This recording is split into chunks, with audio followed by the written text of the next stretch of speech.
我是你八抬大将名门正娶进来的，我就是现在同房，没有情绪。没情绪？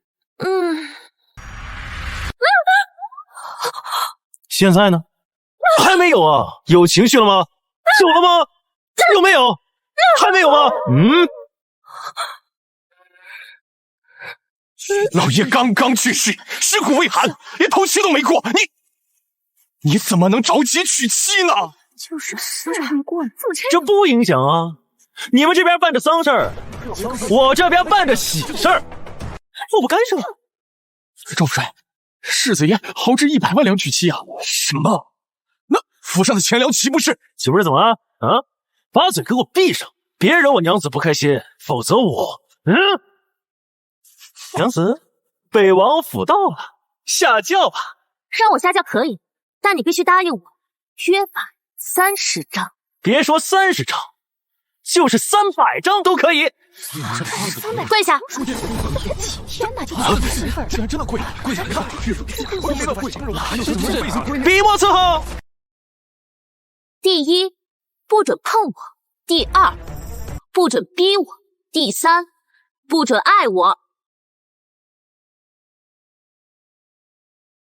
30，不准伤害战哥哥。这些啊，我都答应。娘子，请下轿吧。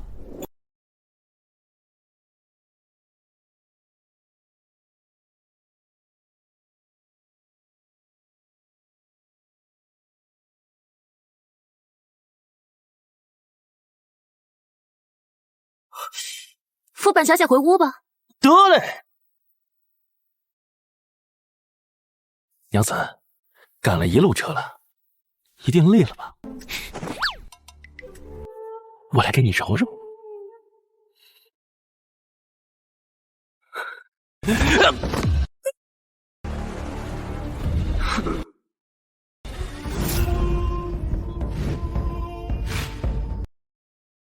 老子不是在游艇派对吗？这他妈干哪儿来了？什么？我竟然追强落水溺亡，穿越岛大下场，镇北王世子萧君临的身上。这家伙号称大夏第一舔狗啊！在老天丧事期间花了100万聘礼舔到了自己女神国公之女苏婵静。萧君临，本小姐跟你说过，你我是行婚，打消你那些小念头。行婚？行婚你他妈跟我要100万的彩礼？怎么了？我苏婵静身为国公府千金，大夏艳家，100万聘礼有何问题啊？等等，你刚刚是不是骂我了？哟，苏小姐，耳朵不聋啊？你敢骂我？你这么快就急眼了？你现在立马上给我下跪磕头道歉，不然我现在就离开王府。丢人的是你哦。检测宿主被心爱之人利用，为避免宿主长期蒙在鼓里，系统绑定成功。系统果然是正经专员。本次情报如下：情报1，赵家村王寡妇家里的母猪生了12个；情报2，府内侍卫洪轩将所有的俸禄全部拿去嫖，欠了一屁股债；情报3，苏婵静早已与3皇子江战私定终身，但这次瞒着江战嫁给你，就是想帮江战骗取你的兵钱，然后再与你和离，改嫁江战。妈的，把老子当六王八了！怎么吓傻了？你若是再不给我下跪道歉，那我可就……滚！赶紧给我滚！把我的聘礼原封不动的给我退回来！小君临，你疯了！你要是和我诚心实意道歉的话，我是可以原谅你的呀。我道你妈！老子要的是钱，赶紧把我的聘礼一分不动的给我退回来！从此以后，我们俩互不相认。这家伙这是怎么了？鬼上身了吗？还有这100万的聘礼被父亲填窟窿，已经只剩20万了，我这如何还呀？行了，小君临，本小姐大人有大量，原谅你。你现在可以不用假装演戏了，我也不会走了。你现在可以去吃偏粉了。你笑什么？你知道这是哪儿？这是镇北王府。我老爹死后，我就是镇北王，让我去住偏房，你他妈算老几啊？你就算镇北王又如何？我苏婵静配得上更好的男人。你是说那个江战？当然了，陛下即将立战哥哥作为未来储君，你区区一个世子，有什么可狂的？给我松开！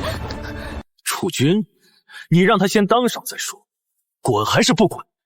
不滚！那你要履行当妻子的义务。不行，我也是贤惠，你给我松开！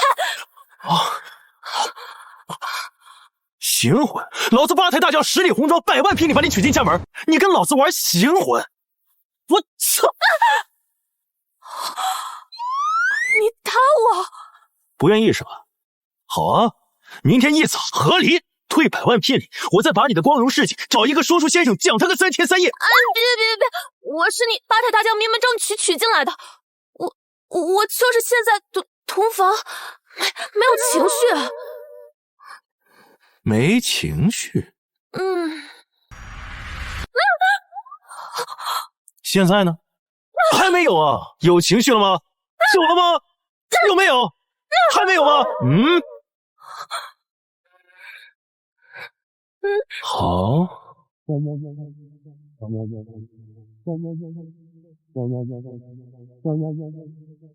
小君临，你个混蛋！你我乃是明媒正娶的夫妻，我碰你一下怎么了？对，你想改嫁是不是？也行啊，刚刚的就算是利息。什么刚刚？明明一整夜。小君临，你把我当成什么人了？我身子都已经被你坏掉了，我还能改嫁给谁啊？你的江战哥哥呀，他爱的是你这个人，又不是你身子，你怕什么呀？你无耻！小君临，你给我出来，把金儿还给我！校长，是啊，来的正好，我倒要看看你这战哥哥有多好。小君临，你等等我！哟，还挺帅。战哥哥，静儿，你怎么那么傻呀？你没必要为我牺牲，快跟我走。三皇子，好威风啊！不请自来，还要带走我刚刚过门的世子妃，你真当我镇北王府没人吗？什么狗屁世子妃，你也配得上静儿？静儿，跟我走吧。配不配得上，恐怕还轮不到你来评价。我今天倒想问，你是以什么身份来我镇北王府的？是以三皇子的身份，还是惦记我夫人的登徒子？本皇子与静儿青梅竹马，我看不得他跳进火坑，不行吗？还有，萧君临，你爹镇北王在世，手握北京100万雄师，朝野上下无人敢不敬。但现在你爹已经死了，你算个什么东西啊？也敢在我面前狐假虎威？有意思。我萧家6代忠烈，家父镇北王为国捐躯，头7还没过呢。你身为皇子，不但没来吊唁，反倒是踩在我镇北王府的门上，对我这个忠烈之后指手画脚。你今日是皇子尚且如此，来日若成了皇帝，是不是要对我们萧家开杀呀？还是说，江战，你早就把你当成皇帝了？这什么情况？这家伙平时连屁都放不响亮的人，今天怎么如此口齿伶俐？你少给我血口喷人！本皇子懒得与你在此扯淡。静儿，快跟我走。你确定你愿意跟他走？哼，萧君临，你哪来的自信，能说出这番话？记住了，你给静儿提鞋都不配。还是我来问吧。静儿，你愿意跟我走吗？如果我走了，这个不要脸的混蛋肯定会告知战哥哥，我是一个不清白的女人，而且我的家族也会受到牵连。我想留下来。静儿，你说什么？没有，我都说的已经够清楚了。我是世子妃，我自然是要留在世子的身边，三皇子自重。不！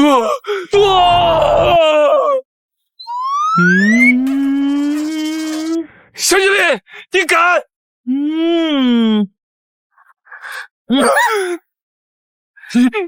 你竟敢玷污他！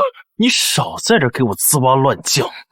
你给我看好了，这是我的娘子，赶紧给我滚！萧君临，你给我等着！你萧家没了镇北王，看你能想着他多久！走。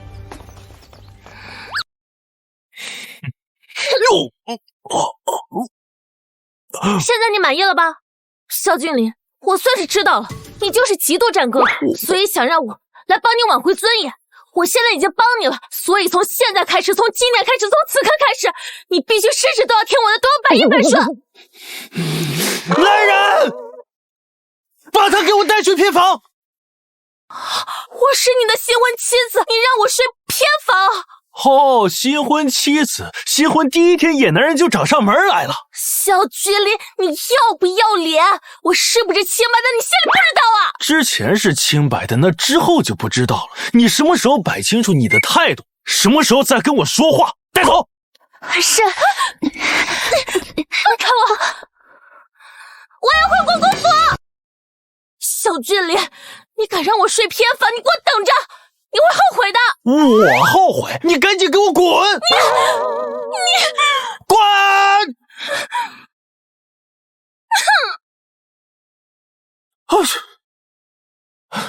总算是清静了。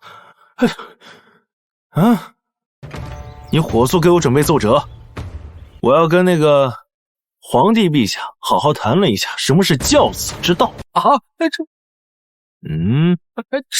是子殿下。情报系统更新，系统情报1：隔壁镇老李头昨晚做梦娶了3房姨太太，今天给马喂草时没忍住。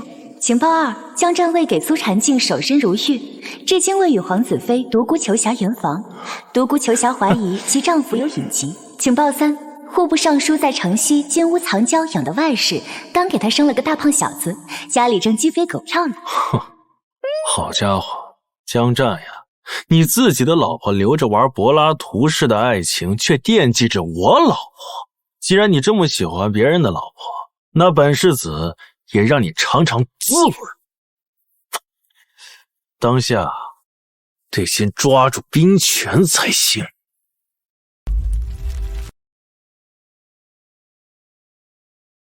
赵叔，你休息下，让我来吧。来人，把这些张灯结彩结婚的东西都给我拆了。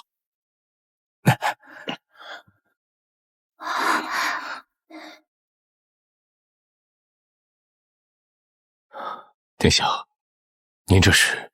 之前是我不懂事儿，寒了赵叔和萧家诸位的心，君临深感羞愧，日后君临定能担起萧家的重担。好啊，殿下醒悟，王爷泉下有知，定会感到欣慰的。你先稍等。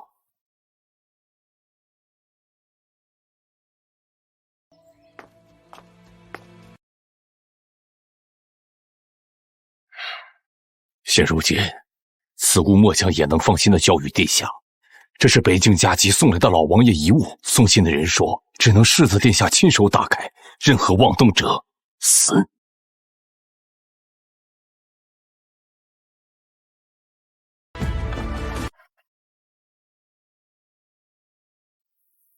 这是镇北军虎符，太好了！有了这虎符，圣上便不可随意调动镇北军，因为镇北军只认虎符，不认圣谕。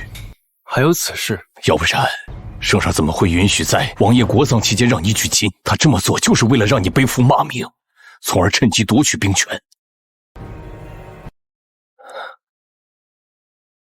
而且近日宫内3番5次的派人询问是否有北境送过来的东西，不过都被末将糊弄过去了。但府外最近突然多了很多生面孔，那你带我去看看。别，殿下，今日宫里传来口谕，先王爷刚去世，又逢殿下新婚，为了保护殿下的安全，防止遭遇敌国刺杀，命令殿下待在京都，不得离开半步。意思是我已经被软禁了。我这忠烈的老爹在北京暴毙而亡，这皇帝不思严查，反倒是想尽一切办法架空我萧家。这样的君王，我萧君临不忠也罢。赵叔，你放心，我一定会正大光明的前往北境，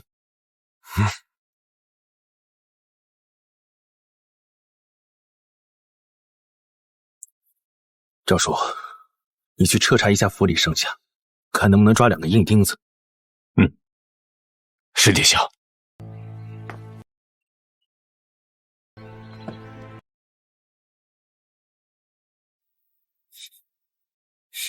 大道藏天经，原来我那个便宜老爹已达到元鼎宗师实力，一身顶尖内力，靠的就是这门大道藏天经。你说他武功这么强，谁能杀得了他呀？难道还有比宗师更强的存在？哎呀，算了，不讲了。说不定哪天系统情报就说出真相来了。我还是先练功吧。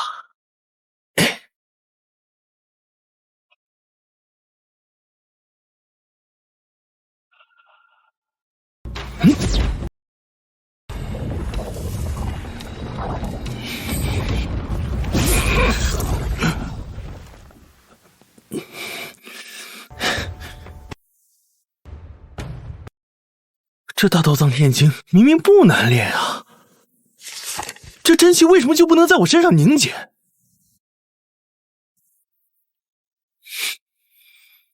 我知道了，这原主啊，身子骨本来就不好，这智力又不高，难以习武。看来眼下得先改善体质。世子殿下，不是我没出卖王府。赵叔，放开他。听好了，本世子并非是嗜杀之人，你只要说出宫里边是谁让你来监督我王府的，我就给你1000两，拿了钱赶紧离开京都，免得被他们寻仇。还是世子殿下敞亮。监视殿下的是皇上身边的掌印提督陈静，当然三皇子也给了小的一些银两。没了？没了，小的就接了这2单生意。本世子这辈子最痛恨别人背叛啊！但事先不是答应过放你走吗？赶紧离开，咱们千万不要再见了。马上告辞，马上离开京都。世子殿下，好巧啊，这么快又见面。好巧啊，这么快又见面了。啊！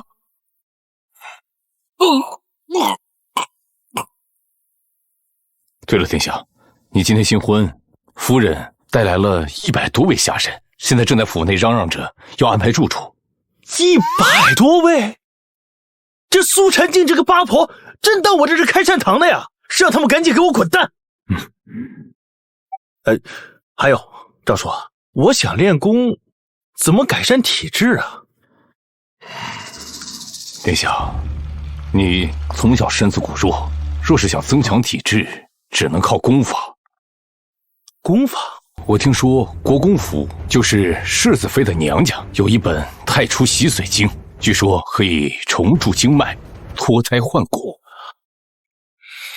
好啊，这苏城就这么一个宝贝姑娘，这么贵重的东西，那肯定是当做嫁妆送到我们王府来了。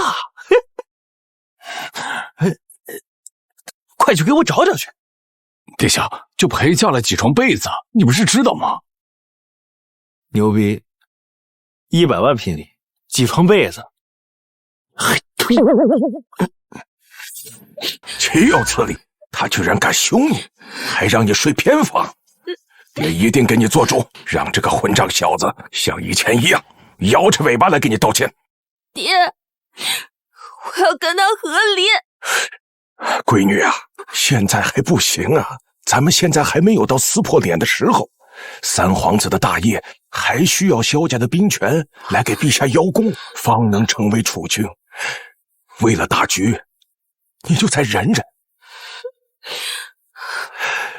至于他的反常，定是因为他爹暴毙，心烦意乱才出了差错。你看，你带去的下人不是还在王府吗？这说明他对你还是有情的。爹，你说的好像也有点道理啊。那我就再给他一次机会，最后一次。爹，那我今天就先回去了。好，你们两个怎么回来了？世子爷说镇北王府不养闲人，让我们跟小姐您一起滚。这个混蛋到底要干什么？世子让我们给小姐带话，说想要进王府的门，就把苏家的太初洗髓经当嫁妆送过去，否则免谈。这狗东西要我苏家珍宝做事？世子说，堂堂国公府嫁女儿，送几床破棉被就来嫁人，太丢人现眼，必须得配上传家宝。这混蛋居然敢辱我苏家！闺女啊，既然他想要这太初洗髓经，给他便是。爹，这男人呐，有时候很好唬。爹，真给他呀？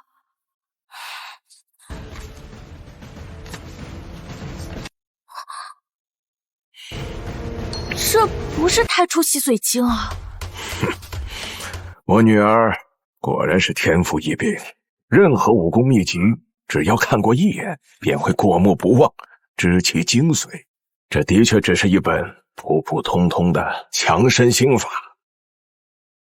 他什么也不懂，还想学他爹习武，你就把这个给他，满足一下他的虚荣心便是。也对哦，他肯定会当成一个无上至宝供着，再也不敢对我大呼小叫。我先回去了。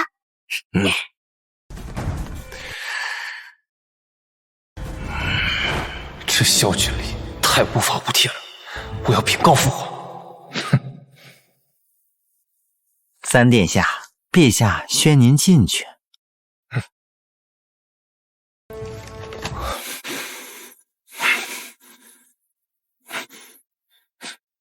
儿臣参见父皇。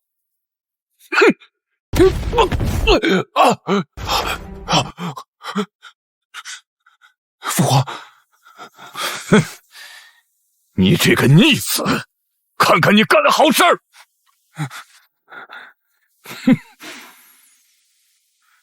又是他！人家说，在他父亲头七未过的时候，上门滋事，想让镇北王泉下难安。做儿子的悲愤交加，也想跟着他爹一起去了。他要真死了，你父皇的脸往哪儿搁？父皇，儿臣冤枉，是那萧君林血口喷人，儿臣只是……你还敢狡辩？朕已经派人去查过了，你带人去镇北王府，是不是事实？哼！滚去偏殿，给朕抄写静心经100遍，抄不完不准睡觉。是。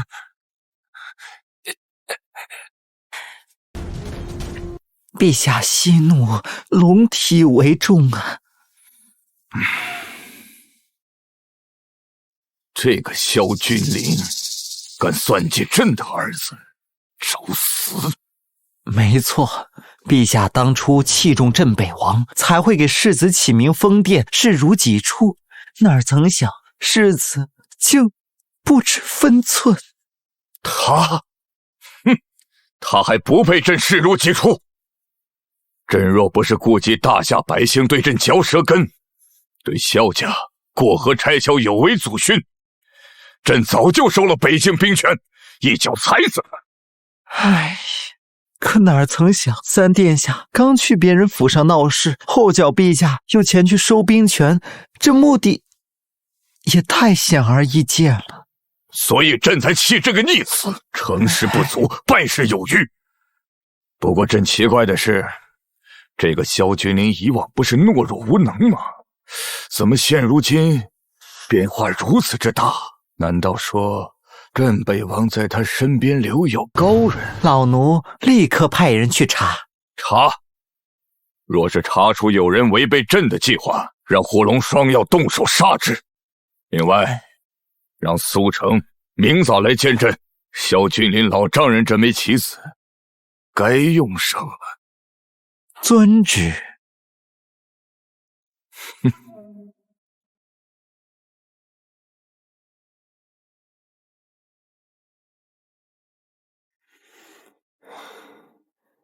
我明明风华绝代，姿色与架势都堪称一绝，可三皇子，你偏偏就是不碰我。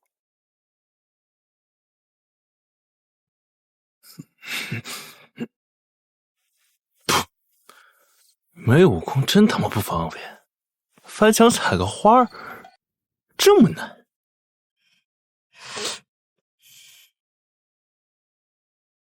我操！三皇妃这么正点的，那还惦记我的，真是暴殄天物啊！接下来我可就不客气了。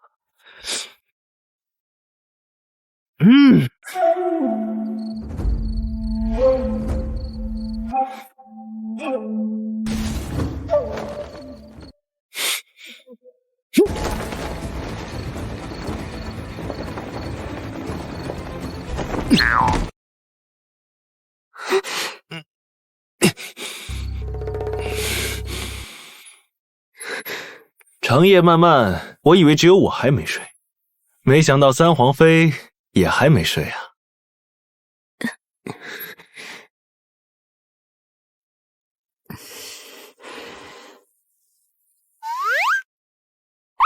镇北王世子深夜到访，有何贵干？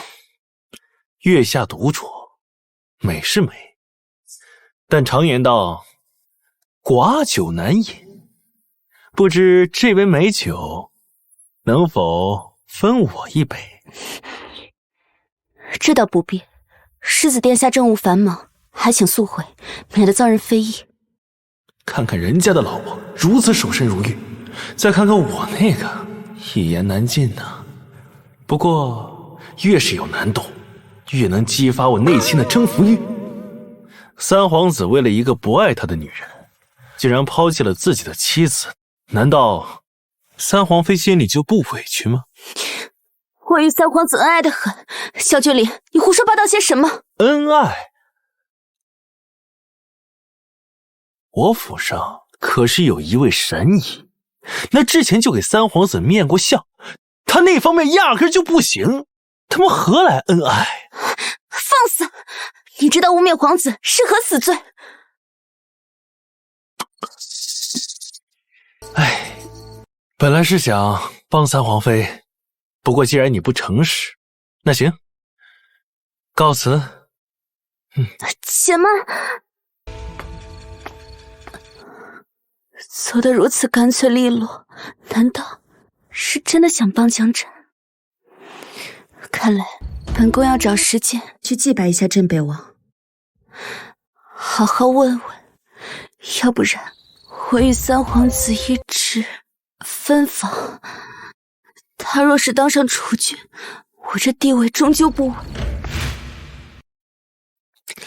现在鱼饵已经撒下了，就等着鱼儿上钩了。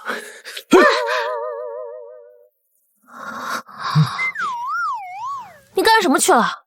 穿的还蛮帅的嘞，不会找女人去了吧？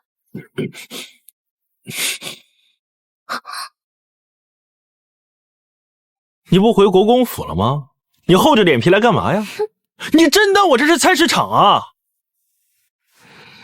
你要的东西我给你了，现在我可以住下了吧？可以啊。我告诉你啊，本小姐金枝玉叶，金贵的很，必须得有2个婢女来伺候。没问题，你先去偏房，我一会儿找人把那2个婢女给你送过去。什么？我为什么还要睡偏房？怎么，你想住主卧？我要不是看在这份秘籍的份上，你连我王府的门都进不了。算了，我听我爹的话，我忍你一手。好，萧君林，你最好给我好好练哦。你要是能有点上进心，我还能高看你一眼呢。哼，偏房就偏房，哼。哎，赵叔，哎，帮我查一查这本秘籍的真假。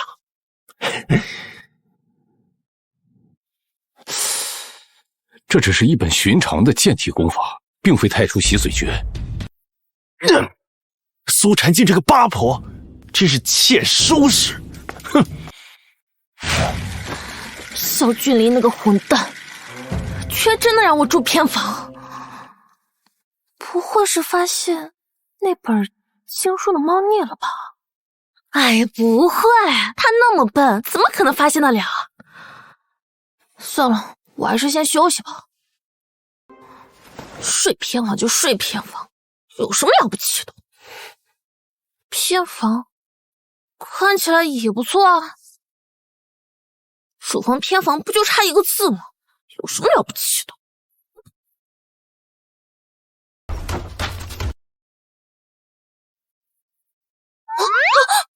小俊莲，你干嘛？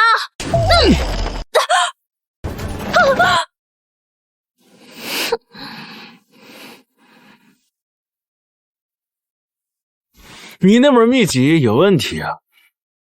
明明是你自己练错，我能练错？那本小姐亲自教你行了吧？你教我？我怎么了？本小姐是武道天才，自幼天赋异禀，任何武学秘籍，只要我看上一眼，就能倒背如流。那本《太初洗髓经》，我早就背烂了。你坐下来，本小姐给你疏通经脉。坐这儿，坐这儿。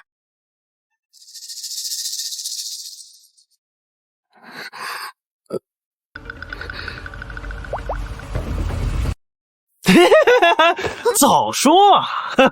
省得我再练那本破秘籍，再练得走火入魔了。欺负你怎么办啊？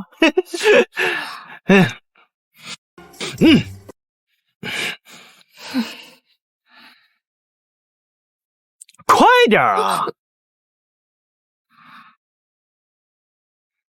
混蛋，真不要脸！不过这样也好，太初洗髓经一共4层，我要让他知道我的重要性。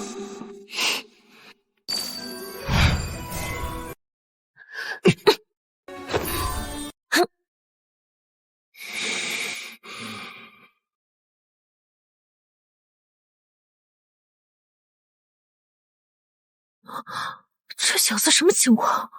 武道上的悟性这么高吗？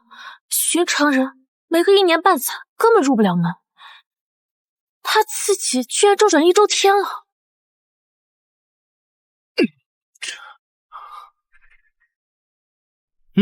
教的还行吧。我这才叫还行。还行已经很给你面子了，捏在你还有点用的份上，以后在这个王府好好做人，听见没？啊！你去哪儿啊？当然是回主卧睡觉啊！你看你这床被汗水都打湿一半了。今天晚上就在这凑合凑合吧。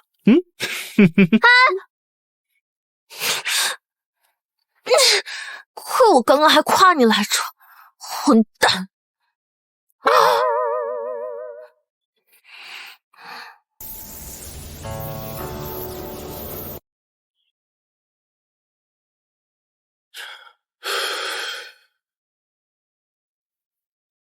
那八婆只教我1层太初洗髓经，但这大道藏天经霸道的真气在我经脉之中沸腾起来了。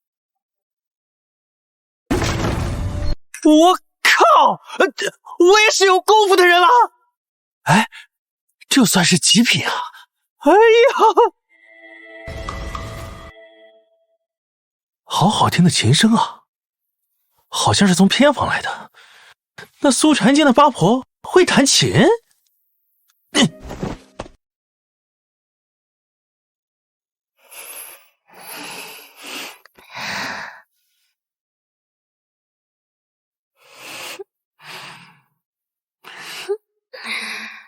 不愧是大夏第1琴家的琴音，直言你的琴艺又精进了。这不是看你在镇北王府过得不开心吗？想用一首曲子让你开心啊。唉，一首曲子怎么能解我的心头之恨呢？静儿，你放心，这个仇我帮你报，我定要让萧君临那混蛋身败名裂，我要让他乖乖听我的话。怎么身败名裂？以身入局。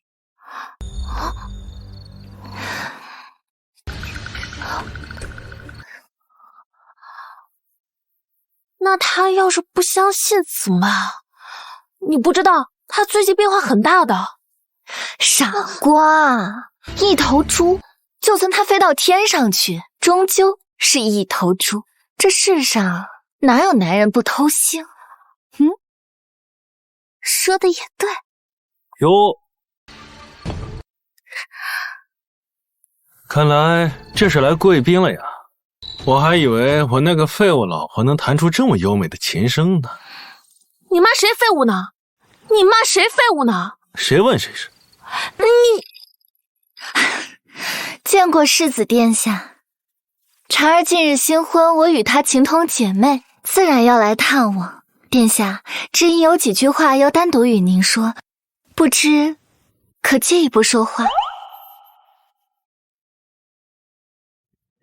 我这个新婚老婆还在旁边呢，我怕她吃醋。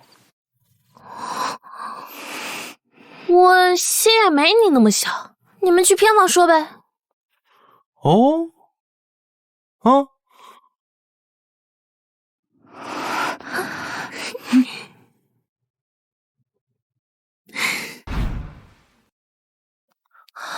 沈小姐，沈小姐有什么肺腑之言要告知我呀？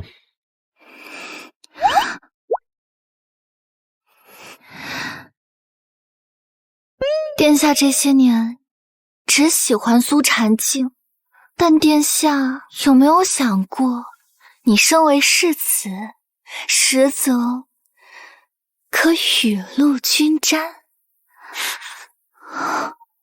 那怎么行呢？我只爱苏婵静一人。殿下，你没试过别的女人，所以就只觉得婵静好。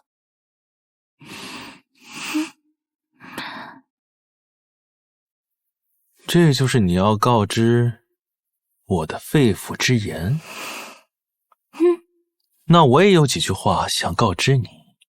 听闻你老爹在西郊金屋藏娇生了个私生子，你娘知道了，闹得府内上下鸡飞狗跳的是吗？你胡说八道什么？不真。也罢，我奏个奏折递上去，让皇帝去查一下，不就知道了吗？哦，对了，你爹是户部尚书，朝廷命官，这事儿如果张扬出去，那你沈家岂不是全城的笑话？你是怎么知道的？我怎么知道的不重要，重要的是我要散播给全城。别，若是让陛下知道了，我爹乌纱帽会不跑的。那你刚刚给我下套是什么意思？只要你替我沈家保密，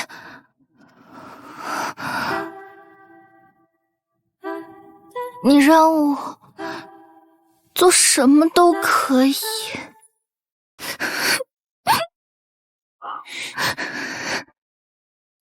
你回去给你爹沈金山带句话，这朝堂臣服想要保住自己的乌纱帽，今后就要跟江战割席，以我为首。你得寸进尺。只要上书配合，我保证他官运亨通。若是不配合，那后果你们自个儿斟酌吧。你混蛋！这怎么回事？明明说好了要来捉奸的，竟然愚弄于我。待会等他出来，我一定要好好问问他。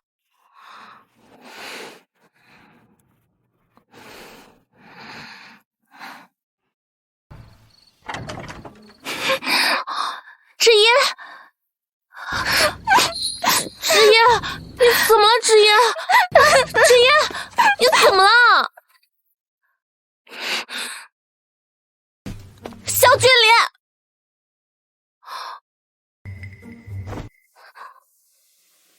莲，你到底对芷嫣做了什么？她为何哭成那样？我可能是因为我的音律才华让他震撼到落泪吧。夫人，这些都是殿下的脏衣服，麻烦你去洗干净。啊！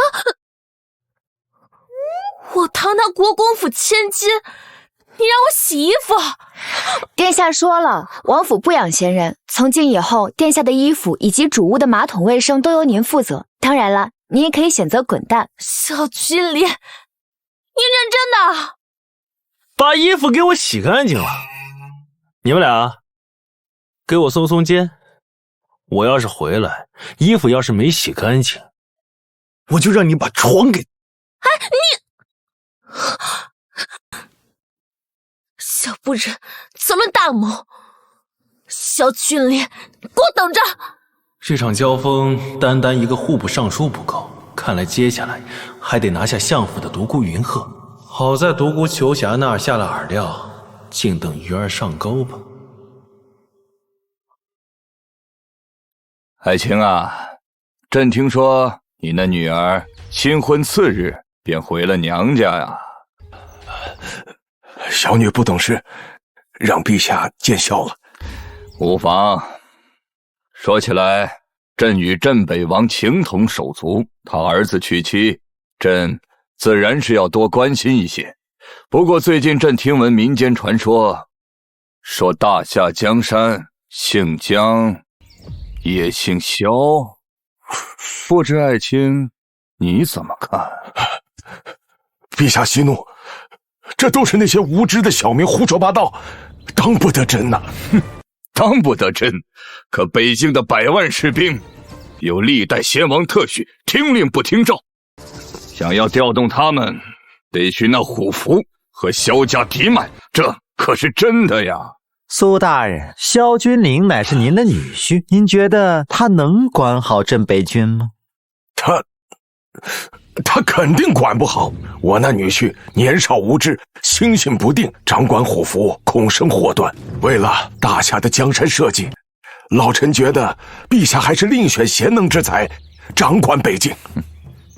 说得好，有你这岳丈出面说教，你觉得他萧君临可听你的呀？我肯定能让他听我的，但是臣还有一个不情之请。若是世子冥顽不顾，将来犯下大错，陛下降罪，还请免去我苏家的连坐呢。那是自然，苏爱卿忠心耿耿，朕是知道的。那虎符一事，就看苏爱卿。陛下放心，臣这就去办。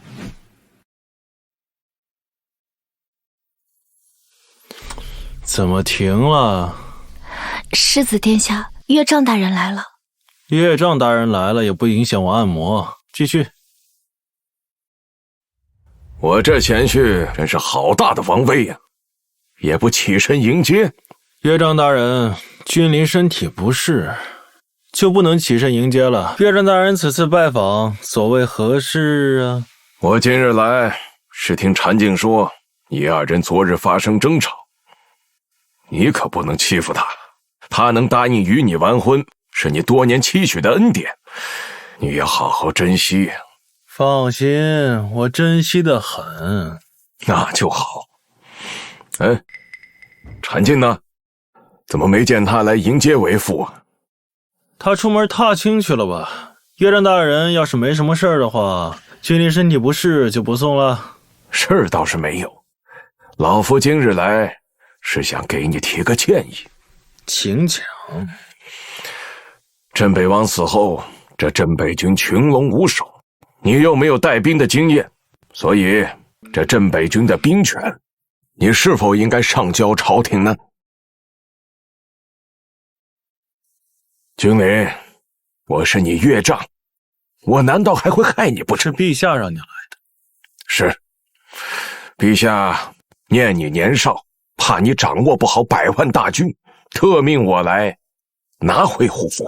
这狗皇帝这么急着收回兵权，肯定早有预谋。难道说我爹的死跟他有关？不要犹豫了，快去把虎符交来，为父好去交给陛下，也好在陛下面前给你美言几句。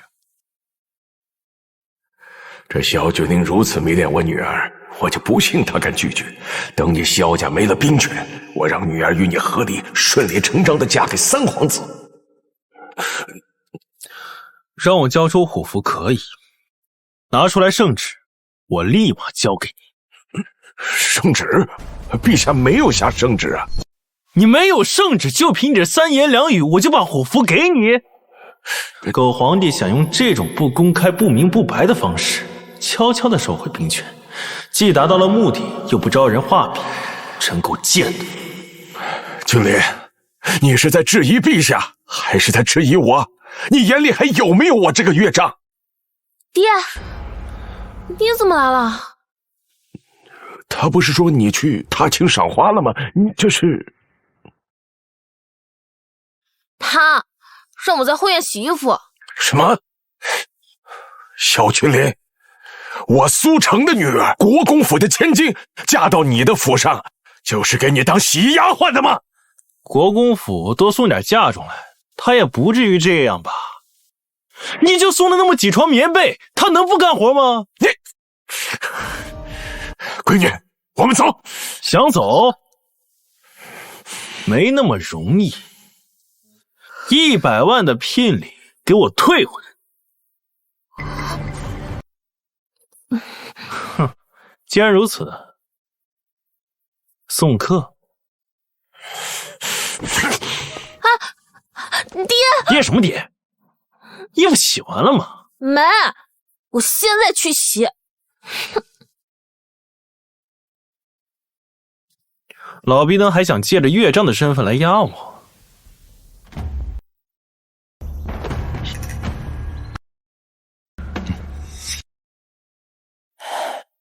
殿下，有耗子。那行，那就演出戏给他看。这小子虎符藏哪儿了？又是谁在背后帮的？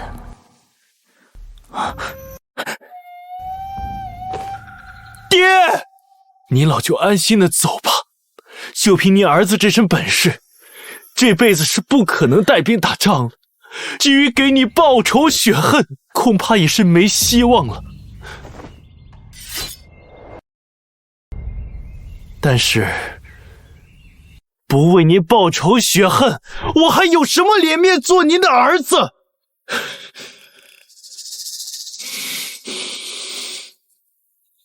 这小子虽然是个废物，但还有几分孝心，看来是要以死明志了。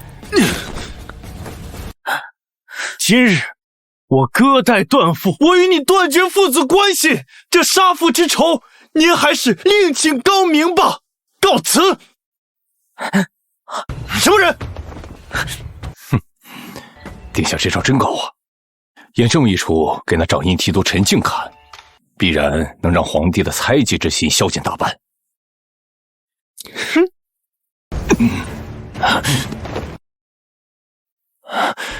殿下，这才几天功夫，你已经突破3品武者了。这多亏了苏禅静给我的太初洗髓经啊！殿下，你可真是见到宝了。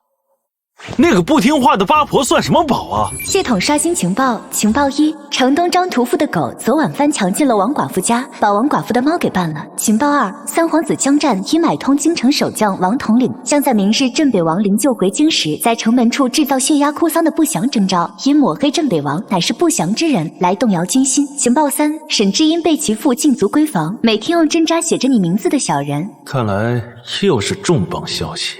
殿下，三皇子府的婢女在门口求见，说是三皇妃想约你见一面。很好，看来鱼儿上钩了。赵叔，你陪我去准备些药。什么？没说。是，殿下。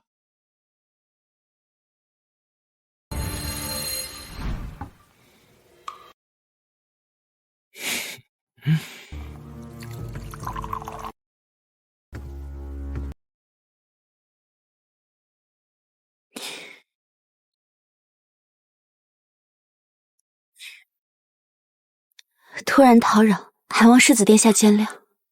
何故行此大礼？坐。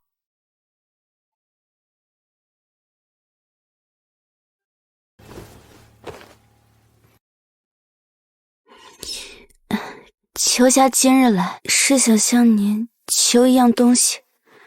世子之前说府上有一位神医，医术了得，不知能否求神医出手医治三殿下的隐疾。就这事儿，简单。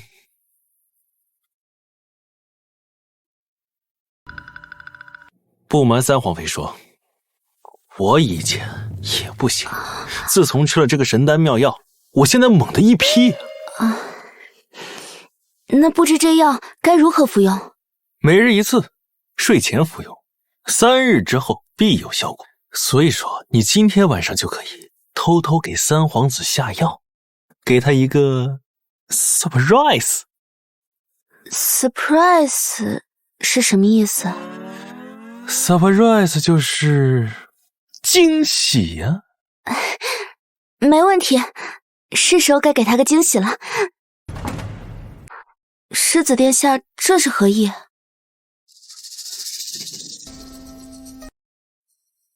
啊，这是10万两银子，还请殿下笑纳。不愧是相府之女，出手就是大方啊。不过我对钱不感兴趣。那你想要什么？我现在还没想好，就当是三皇妃欠我一个人情，等我想到了，我再找你要回来。没问题，我答应你。那殿下，那秋霞就先告辞了。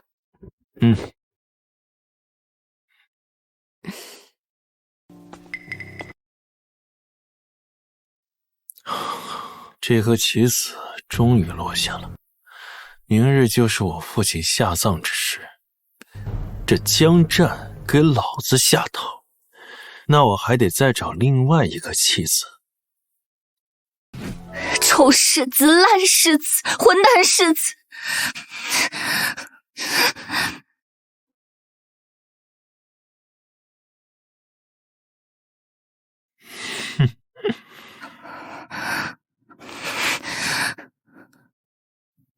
这谁在这扰民啊？弹得如此难听。竟然是你！好你个混蛋，就是帮你传话，害得我被禁足。怎么，弹琴弹不好，又想学箫啊？你个女孩家家的，以后能不能别动不动就动手动脚的？我今天来是给你说好话的。真的？当然，我萧君临是个好人呢。爹，快来，世子殿下来了！您可一定要说服我爹，给我自由。沈小姐，请你自重，你们自己家的事能不能别告诉我呀？我是不会喜欢你的。好啊，我说这个事儿外人怎么可能知道呢？原来是你这个傻丫头啊！为了吸引心上人的注意，出卖你亲爹来当你的投名状。你行了，这是你们自己的家事，你们自己去处理吧。尚书大人，明日我家父灵渠回京，还想请尚书大人帮我一个忙。这是10万两，恭祝尚书大人喜得贵子。这家伙又是大人又是贺礼，还有老夫的把柄，弄得老夫还真不知道怎么拒绝。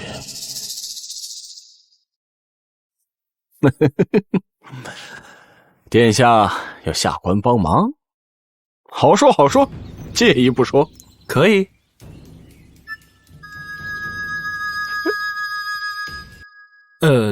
尚书大人，你看沈小姐这种向往自由的小鸟，你就别禁足了，让她把府内上下的马桶清洗一下，意思意思就行。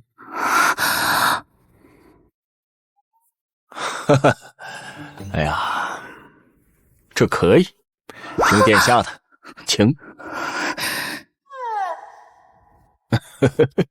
啥？洗马桶？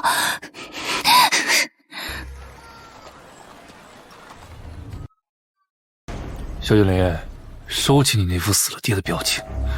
今日之后，你便没了靠山，最后夹着尾巴做人，听见没？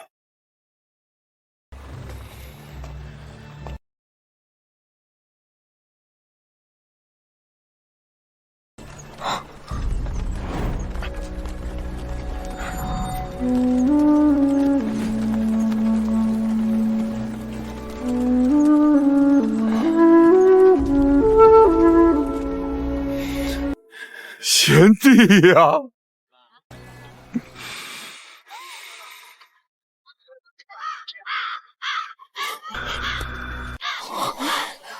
这怎么回事？这不行吧？这也太像是不吉利的吧？天哪，血压库仓，这是大凶之兆啊！这真是奇了怪。苏家，这是萧九龄，镇北王为国捐躯，乃是大夏英雄，为何他的灵柩回京会出现如此不祥之兆？你们萧家是不是有什么事情瞒着父皇，瞒着天下百姓？是啊，这也太邪门了！难道镇北王死的有蹊跷？萧家不会是做了什么伤天害理之事啊？真是天理都不容了！世子殿下，是不是得给众人一个答复？答案马上揭晓。马上揭晓。陛下，便是此人使用蛊哨招来了乌鸦。这个蛊哨就是证据。什么情况？我华重金请来的人这么快就被抓住了？难道说户部的人早就盯上我了？说，你是何人？受谁指使，在这里装神弄鬼，意图扰乱王爷灵体归京大典呢？我说，是王统领，他给了我1000两银子，让我制造混乱，然后嫁祸给萧家。狗官，原来是你！还我镇北王清白！陛下，不是我呀，是三。无镇北王者，斩！陛下圣明！杀得好！这种奸臣就得以死谢罪。张儿，哎，儿臣在，把这具尸体处理了。是父皇。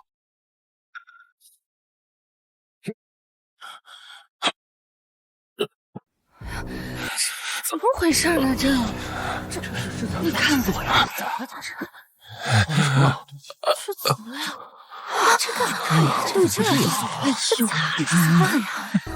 这哪像话呀？这光天化日，这成何体统啊！真是这不会是疯了吧？哎呦，多吓人！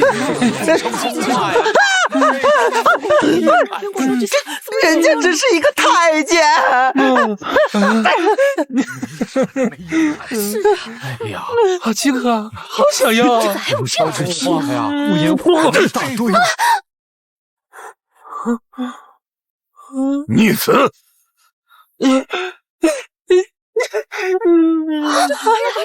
这像什么话？从全都给放了。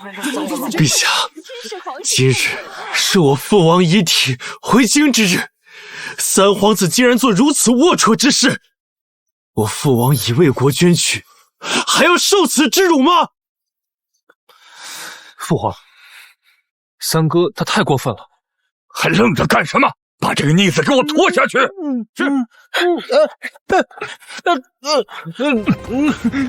太好了，这下我夺嫡的机会又大了。这么多年了，他居然对这一具男尸发现，也不愿碰我。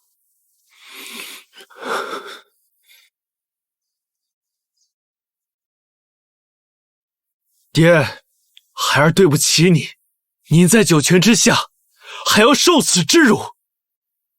孩儿会为你争口气，继承你的衣钵，镇守国门。护大夏无忧。末将李擎苍参见少主。参见少主。诸位将士，快快请起，快快请起！陛下，国不可一日无君，北京亦不可一日无主。为安百万军心，为保大夏北京安宁，末将恳请陛下即刻册封世子萧君临为新一任镇北王。请陛下奏圣世子为新任镇北王。都给我站起来！此事事关重大，葬礼过后再商议。陛下，太祖皇帝亲诏，北京军权与王位永归萧家，此乃祖宗之法，何须再商议啊？我萧君临对着诸位将士起誓，我愿继承父志，镇守国门，抛头颅，洒热血，护我大夏万世太平。果真是虎父无犬子呀！请陛下册封亲王。请陛下册封亲王。好，镇北王世子萧君临，忠勇可嘉，深得军心民心。朕决定，即日起由萧君临暂代其父，掌管北境兵权。待镇北王葬礼1月之后，则即日封王。多谢陛下。吾王圣明。真是条老狐狸呀！暂代1个月后才封殿，这1个月可是什么变故都可能发生。好了，护送镇北王灵柩回府吧。带先王回家。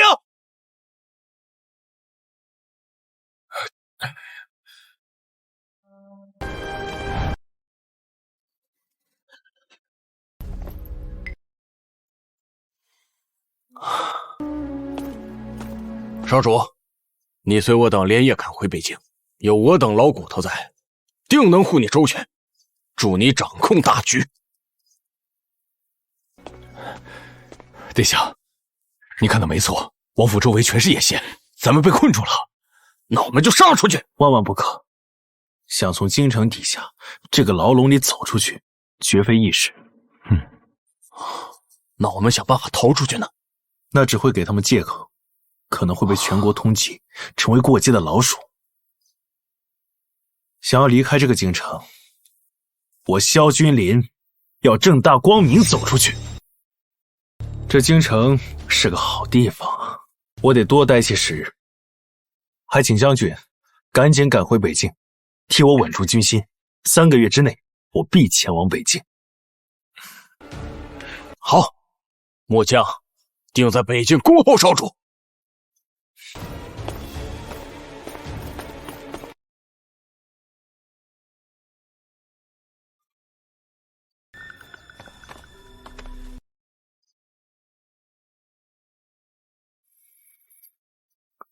赵叔，我父亲是怎么死的？军中对外宣称是积劳成疾，暴毙而亡。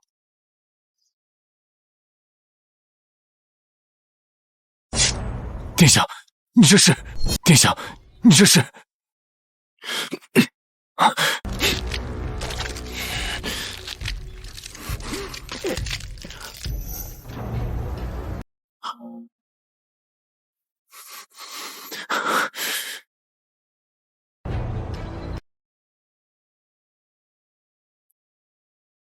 没有心脏，只有一滩模糊的血肉。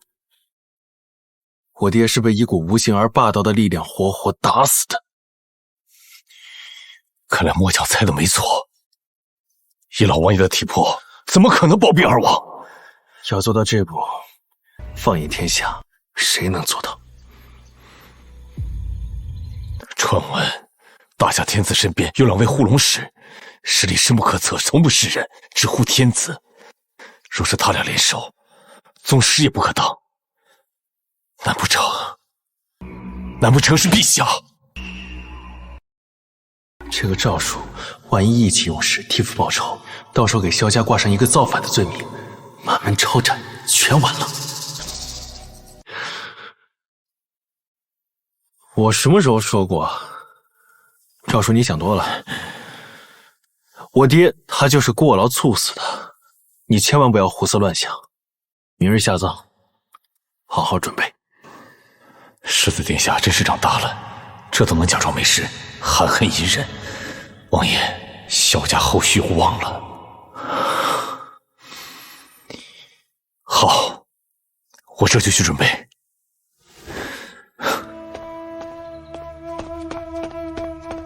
殿下，五皇子前来祭拜，让他进来。是。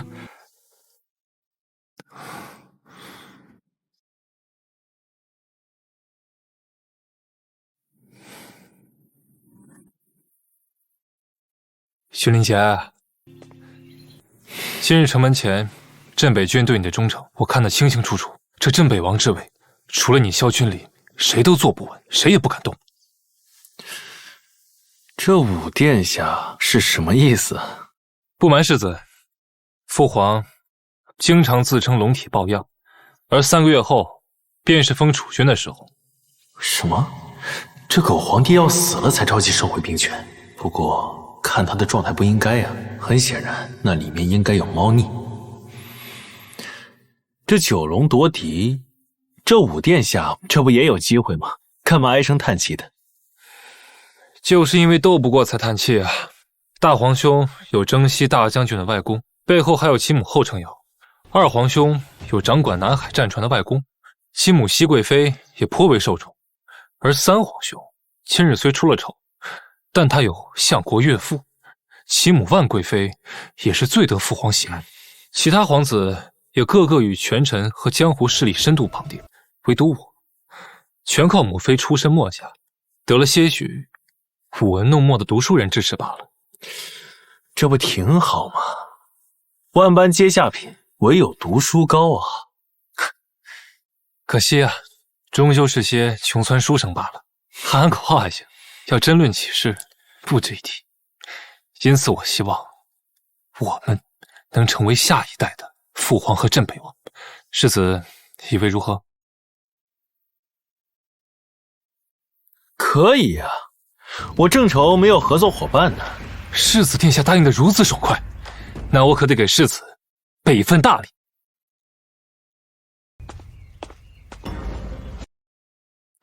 此女名唤云舒，色艺双绝。你刚逢大变，需要人照顾。世子妃出身国公府，想必不会照顾你，我把她送给你。不错，镇店。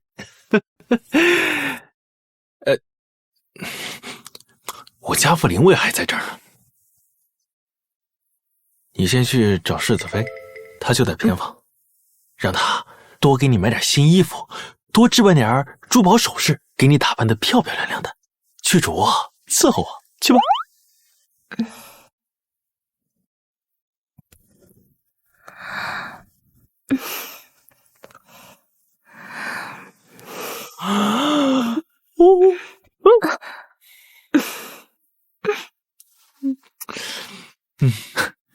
那我就不打扰了。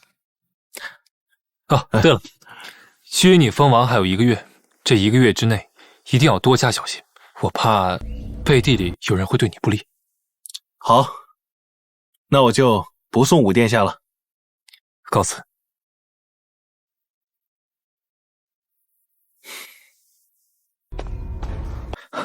殿下，你当真要和王爷？当年王爷和陛下就是。我可没有我爹那么忠肝义胆。那夫人那边怎么办？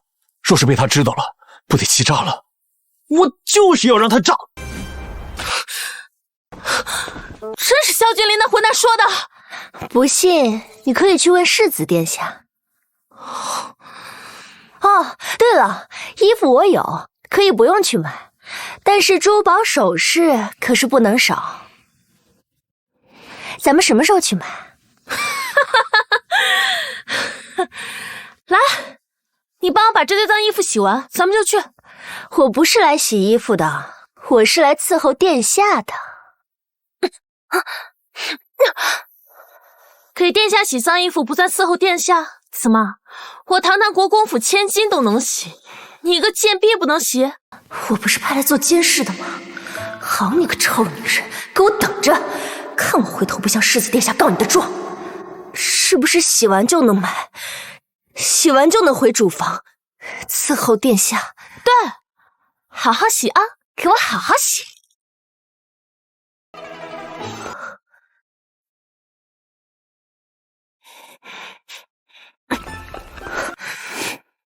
夫人交代了，把这些一起洗了。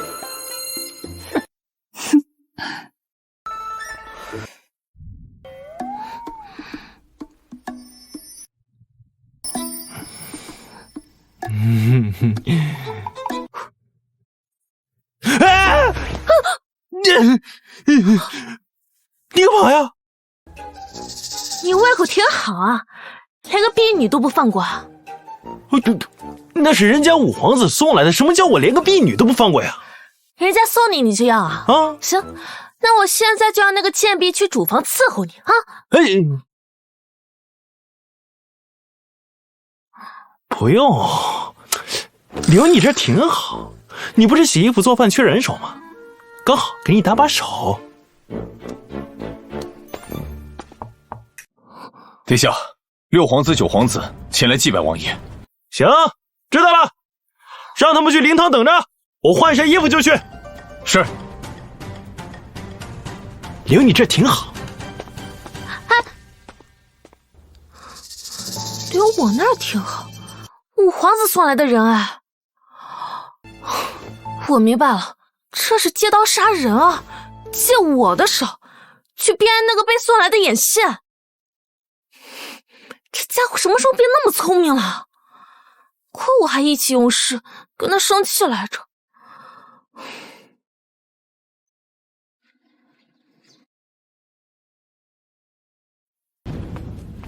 君临，改日有空，我带你去京城最好的听风楼听听曲，放松放松。君临，我得了几匹西域宝马，鬃毛油亮，日行千里。改日我们去城外跑上几圈。骑马算什么？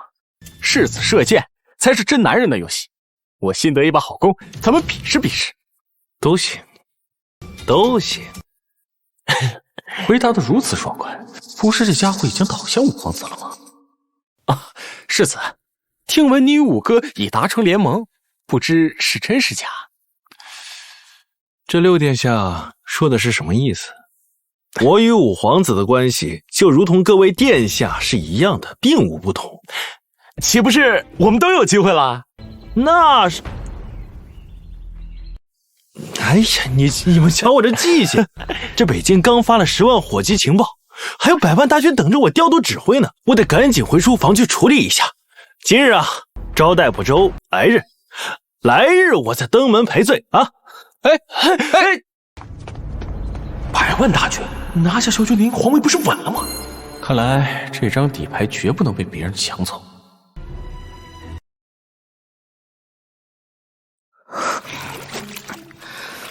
哎呀，不中用啊，真不中用！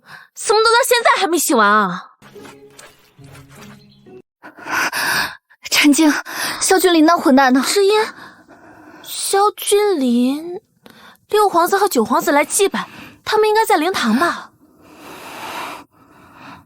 对了，知音，上次你是怎么了？怎么哭着就跑了？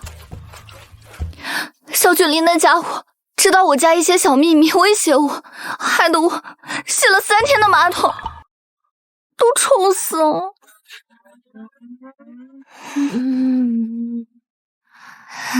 那个狗东西！好在王府的浴池好像不错，我带你去洗洗。这个可以，我们走。好。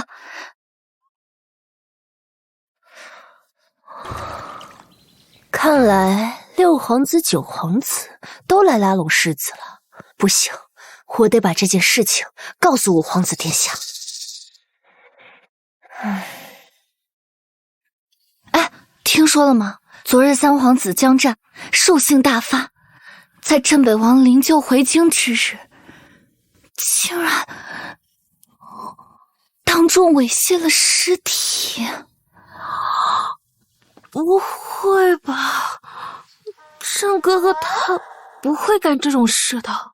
真的，好多人都看见了，陛下气得够呛。而且我听说萧君临已经被封为新任的镇北王，1个月后将举行封王大典。婵静，你要成为镇北王妃了。镇北王夫人？对，而且还是掌管100万大军的镇北王夫人。你不会还心心念念这三皇子吧？我跟战哥哥毕竟是青梅竹马。那又如何？还不是废物一个。你不觉得君临最近变化很大吗？连我爹都被他拿捏住了。对，他最近变化可大了，连国公府都被他拿捏了。哦，对了，你先下去泡着吧，别让水凉了，我去给你拿身干净的换洗衣服，好不好？当所有的皇子都觉得有机会的时候，我再亲自拜访江战，传出与江战达成合作。到时候这个战哥哥将会被所有的皇子群起而攻之，上演狗咬狗。我如果单独去见江战，他不一定接受。到时候我带上苏婵静，这战哥哥那肯定是无法拒绝，所以先洗个澡。殿下，夫人正在泡澡。还有这种巧事儿，我正纳闷怎么去求那小八婆呢。这下好了，直接强行奖励他一次，看他还敢拒绝我。我是外人吗？给我闪开！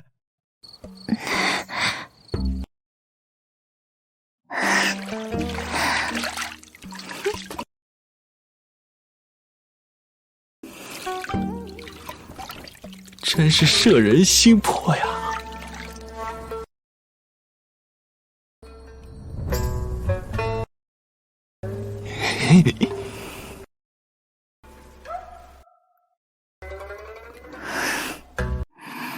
哦，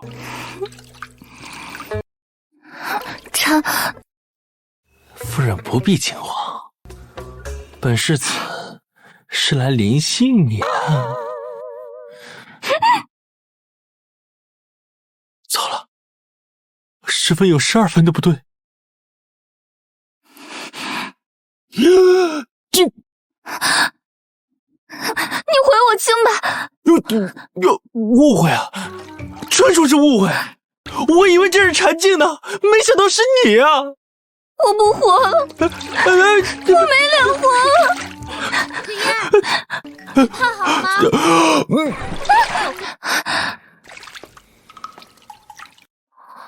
之夜，你怎么又哭了？你是不是还在想那个混蛋欺负你的事儿？要不我下来陪陪你啊？不用了。行吧，那我先把换洗衣服放在这儿，你赶紧穿上，别着凉了啊！我在外面等你啊。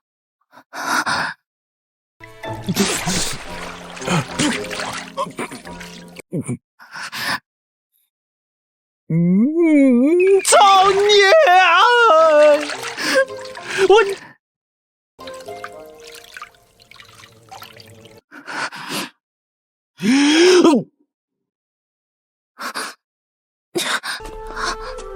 哎呀，你突然带我来三皇子府干嘛？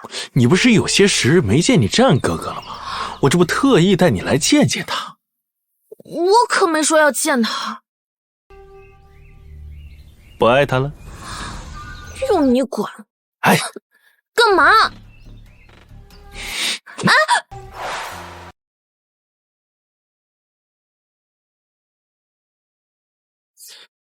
墨痕尽作凄凉色，千载空归，无处话寂寥啊。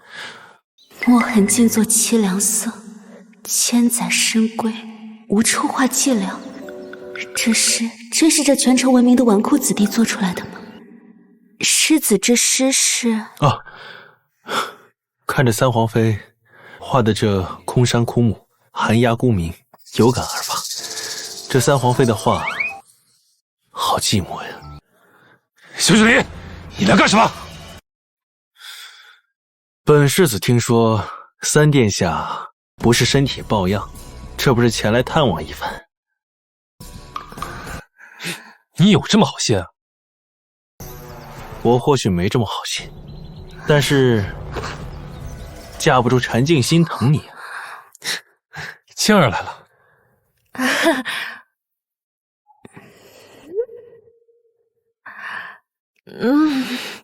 我来了。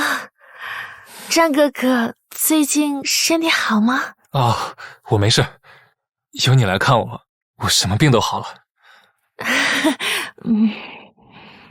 那这样，静儿，那个你好好陪你战哥哥叙叙旧，我呢，跟三皇妃坐着喝会儿茶等你。静儿，能陪我走走吗？我有好多话想对你说。好吧。走。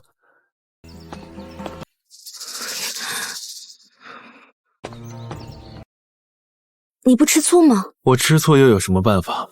毕竟他们从小青梅竹马长大，有些鸟儿啊，想关是关不住的。那你们同房了吗？他心里有座坟，葬着未亡人，怎么可能会接纳我？难怪生活这么多年，三皇子都不愿碰我。他们是不是早就好上了？他们是不是早就背地里好上了？这我可不知道啊。不过这些年我一直守身如玉的，我就等着禅静接受我呢。那他要是一直不接受你呢？那我就等一辈子。这对你来讲不公平。那对你来说公平吗？咱们都是可怜人，宁苦。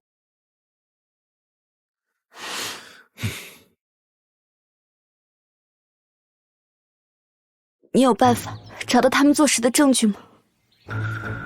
有。需要多久？今晚。好，今晚我亲自来拿证据。干嘛？你那战哥哥跟你说什么悄悄话了？他说让我守身如玉，再坚持坚持，他很快就能来解救娶我了。那你怎么说？我还能说什么？我只能闭口不言，点头应和。我要是告诉他我被你强行玷污了，我真的是害怕他会失手杀了我的。那你这战哥哥也是缠你身子？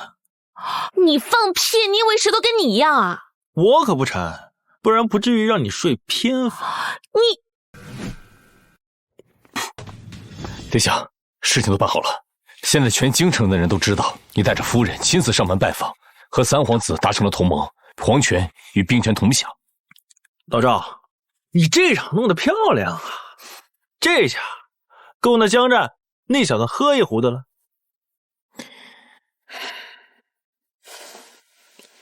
赵叔，我今天晚上还要去面见一位无比重要的客人，千万不要让任何人来打扰我。明白。逆子，逆子！陛下息怒，三皇子不可能与世子结盟，那萧君临也不可能将兵符相授，这其中必然有诈呀！赵江战，立刻马上给朕滚过来！100万大军随他调动，这玩清君侧，他这想逼宫谋反呐！老奴立马就去。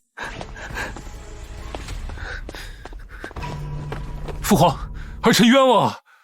冤枉？朕问你，那么多皇子他都没去拜访，为何偏偏去了你的府邸，带着世子妃特地登门拜访？我不知道啊。不知道？陛下，您先息怒，为了这点小事气坏龙体可不值得。你也不用替这个逆子开脱。瞧您说的，陛下，臣妾只是送汤恰好经过。这战儿的性格您还不了解啊？就算他有这个心啊，他也没这个胆子。一定是那个毛头小子，还没正式封王，就敢公然散播动摇国本的谣言来威胁陛下。你以为朕气的是这个？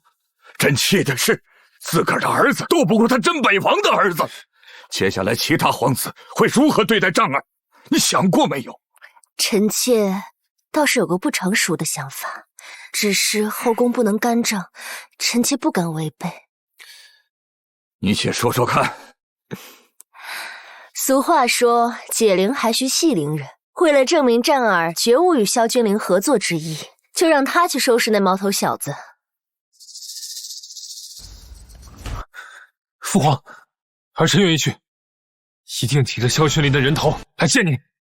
你可得办得干净点儿，要是被其抓住了把柄，朕可真就无能为力了。是。陛下，您不放心战儿，还不放心臣妾啊？太好了，终于可以杀了那家伙，与静儿团聚了。朕乏了。那臣妾伺候陛下休息。儿臣告退。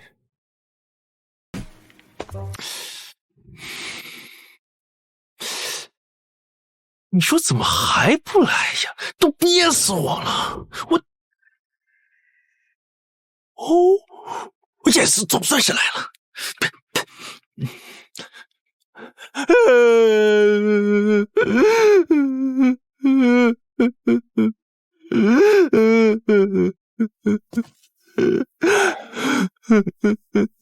殿下他是怎么了？末将也不知道，一晚上跟丢了魂似的，问什么都不说。那你先出去吧。是。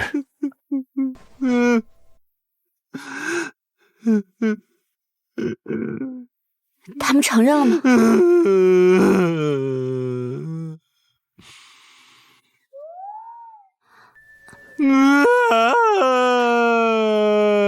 我就知道。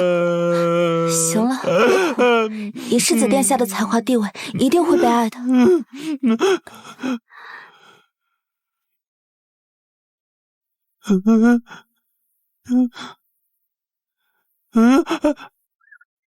三皇妃，你脱衣服干什么？解决背叛的方式，那只有背叛回去。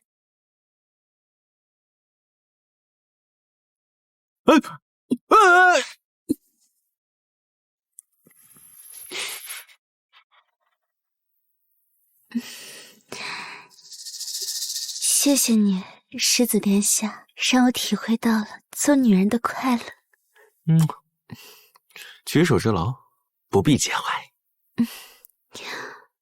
对了，他们的奸情到底是从什么时候开始的？什么奸情？他们两个背着咱们搞在一块儿的奸情啊？没有啊，他们是清白的。没有啊，他们是清白的。啊？什么？他们是清白的？对啊。那你哭什么？我感动啊！我以为我娶了个二手货，没成想这苏婵静居然为了我守住了玉身。你个混蛋！你敢骗我！我何时骗过你啊？是你三皇妃一进来一言不合就强暴了我，我还想去告状呢。你还要去告状？我想我们俩的事儿，三皇妃也不想让你丈夫知道吧？嘿，贱男人，你好毒！无毒不丈夫嘛。这江战呢，确实想得到苏婵静，但是他没这个本事。但是我萧君临想要得到的女人，谁也夺不走，也包括你，三皇妃。我，没错，不瞒你说，从我见到你的第一眼，我就断定你只能是我萧君临的女人。这女人呢，都是慕强的动物。我相信三皇妃的心里也是有一杆秤。不要脸！要不要脸无所谓，但是本世子能要命。还有你爹，独孤云鹤那里，我还得让三皇妃帮我多美言几句。毕竟，咱也是他半个女婿呀！啊，行了，天不早了，我就不送三皇妃了。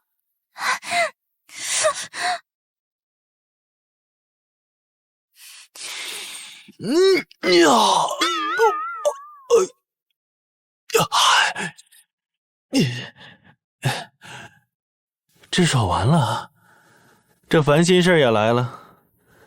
明天我这父亲就要下葬，肯定又要出幺蛾子。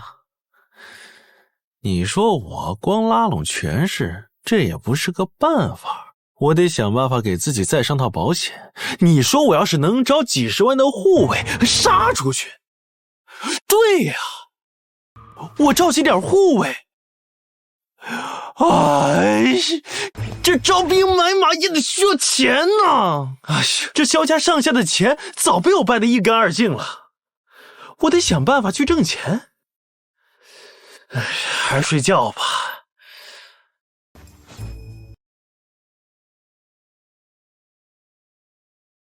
哈哈哈哈，这三皇妃真是爽飞了呀，肚兜都不要了。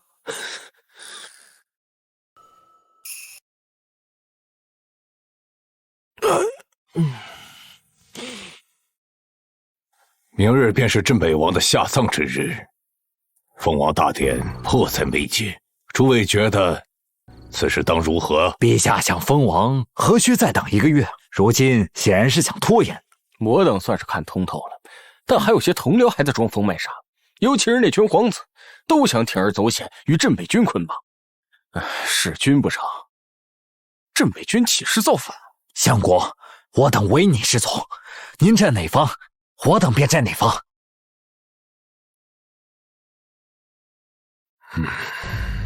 爹。哎，霞儿，你深夜回来，是江战欺负你了？没有，霞儿只是有些思念母亲，便回府来小住几日。方才听见几位叔伯说，谈论到了萧君临，霞儿也有一些自己的见解。行，说来听听。霞儿觉得萧世子年轻有为，手段了得，又是镇北王府唯一血脉，这王位于情于理都应该他来继承。这萧君临真的与三皇子达成结盟了，连你都帮他说话。爹，无论是否结盟成功，霞儿都希望你能站在萧君临这一边，因为此人深不可测，与之作对，恐怕后患无穷。哎，这世子真有你说的那么恐怖？爹，你只需知道，霞儿这辈子永远不可能害你。霞儿先告退了。相国。哎，我这霞儿啊，从小拘谨细致，她能说出此番话，定有她的道理。看起来我得加快封王大典的进程了。三殿下还是没有三皇妃的下落。哼，她一个女人夜不归宿，莫非？哎呀，母后，你想什么呢？秋霞对我一片痴心，母后所想的绝无可能。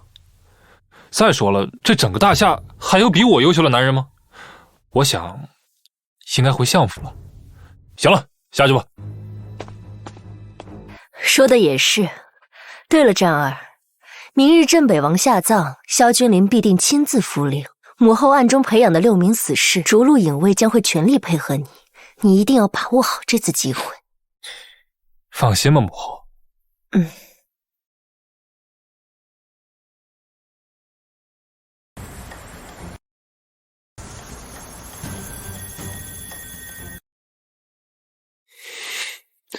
太好了，终于到了4品，我是一天安心觉都不敢睡。情报刷新。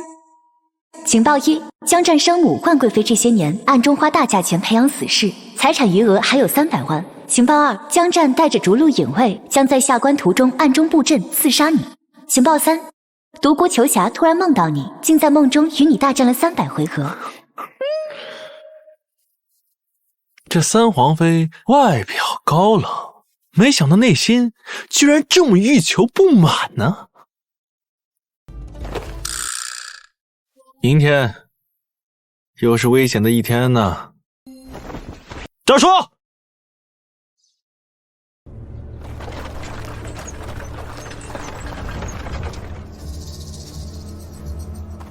殿下，你怎么知道我们今天会遭遇袭击？咱给江战那小子摆了那么一套，你觉得江战能放过我？对了，我现在已经练到4品了，还从未跟真正的敌人过过招。今天我正好可以切磋一下手脚。殿下，目标出现。殿下，目标也出现。下手干净利落点。那个萧君林，给我留一口气，我要亲自手刃他。上是。不好，有刺客！算是来了。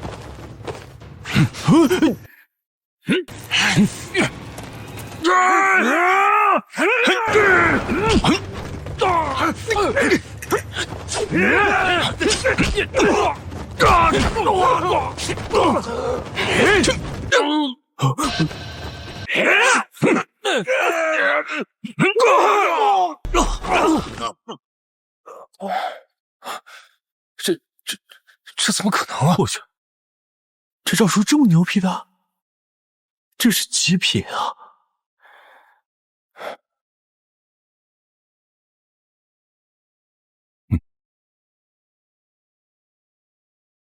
不是说是让我来吗？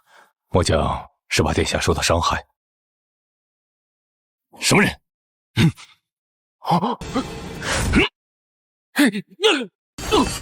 魔形换气，这应该是超极品了吧？哎，站住！哎，你让他给跑了！殿下，厮杀皇子可是死罪，好在我们捡到了这个。牛批呀，赵叔！哎，赵叔，你这应该是超品吧？王爷的实力乃元鼎宗师，我身为他的副将，实力能差到哪儿去？武道宗师。什么？你也是宗师？难怪我爹让你留在京中，原来是留个高手在保护我呀！殿下万不可掉以轻心，毕竟王爷的实力乃元鼎宗师都死了。你说的也对，那火速下官回京。娘娘，您说会不会出什么岔子？哼，逐鹿影卫是本宫亲自培养的死士，每个人都拥有超4品的实力，去刺杀一个废物世子，能出什么岔子？更别说我战儿也达超5品的实力。母后，不好了，母后，事情搞砸了。什么？那废物世子会武功？那个废物倒是不会，他身边的老奴才会。6名逐鹿影卫全部夭折了。什么？一人之力竟然解决我6名逐鹿影卫？难怪那镇北王敢把废物世子留在京城，原来是派了高手在保护。现场没留下蛛丝马迹吧？没有，儿臣只是受了点伤，他们并没有看见儿臣的脸。那就好，他再怎么怀疑，也怀疑不到我们头上来。不好了，娘娘，有人看到镇北王世子萧君林怒气冲冲的回宫找陛下去了。见陛下有什么用？天知道谁刺杀的。镇北王世子的手上好像掌握了刺客行刺的证据，就请陛下为他做主。一派胡言！证据？他能有什么证据？据前方眼线交代，好像看到了镇北王世子手上有一块腰牌。腰牌？镇北王世子的手上好像有一块腰牌。腰牌？完了，我的腰牌！什么？他手上的腰牌是你的？儿臣该死！儿臣被那老奴弃权偷袭，击中腰部，逃跑之时没发现腰牌掉了呀！混账！陛下特地叮嘱了，要办得干净一点，不要留下蛛丝马迹，否则他也无能为力。其他皇子都在围剿3殿下，如果此事让大伙知道，刺杀镇北王世子，恐怕整个北境都会兵变。这，我真不知道，那废物身边还有高手。母后，你快想想办法！我不想死啊！不想死就赶紧起来，一定要赶着那家伙见到陛下前把他拦下来。赶紧跟我走。是。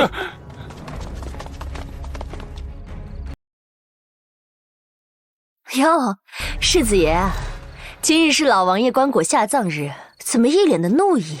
是谁胆子这么大，惹我们世子爷生气了？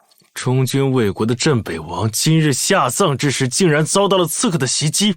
我手里有刺客的证据，我要请陛下为我做主。陛下日理万机，甚是劳累，这点事何必惊扰陛下？来，本宫替你做主。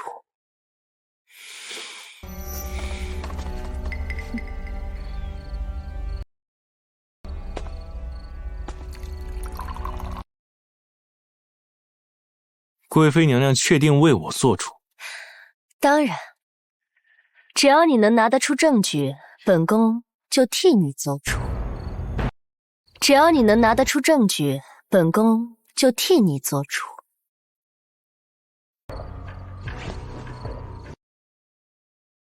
这证据，贵妃娘娘做得了主吗？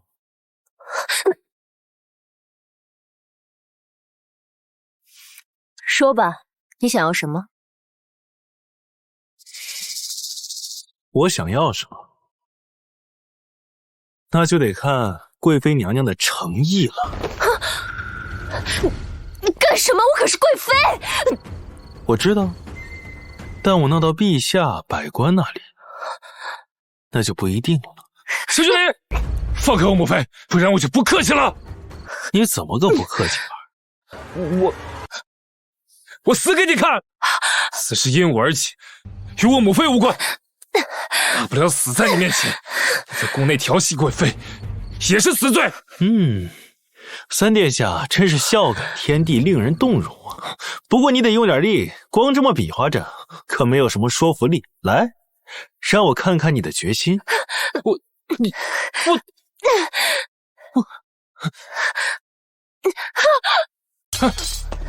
行了，不捉弄你们母子俩了。我呀，最近手里比较紧张，给个美丽的价格，这样对你我都好。此事的确怪战儿醉酒冲动，犯下了如此人神共愤之事。胡愿掏空家底，拿出所有积蓄50万两，恳求世子放其一马。本世子的命就值50万两啊！可是我只能拿出50万。我是在跟你谈条件吗？我可以再去借30万两，最多80万，多一分都没了。80万可以了，足够让你逍遥快活一辈子了。这样吧，我也知道娘娘平日里开销比较大，我也不让娘娘欠外账，我就给一个你们能出得起的价格，300万两。300万？你让我去抢吗？抢到不至于，我知道娘娘给得起，不然我为什么不要350万两？这家伙怎么知道我有300万？难道在我府中安了眼线？不过我这钱战儿都不知道，外人怎么可能清楚？一个小小的世子，他到底想干什么？贵妃娘娘留给你的时间可不多了。行，300万就300万，一言为定。那我就等着了。你们这是？参见陛下。听说镇北王世子有要事要启禀朕，是何事啊？陛下，家父棺椁今日下葬之时，遭遇了刺客的袭击。竟有此事？谁人这么大胆，竟然让堂堂的镇北王下葬之日如此不安宁？世子可否有证据，可知晓谁人所为？这家伙不会收了钱，还把我们给卖了吧？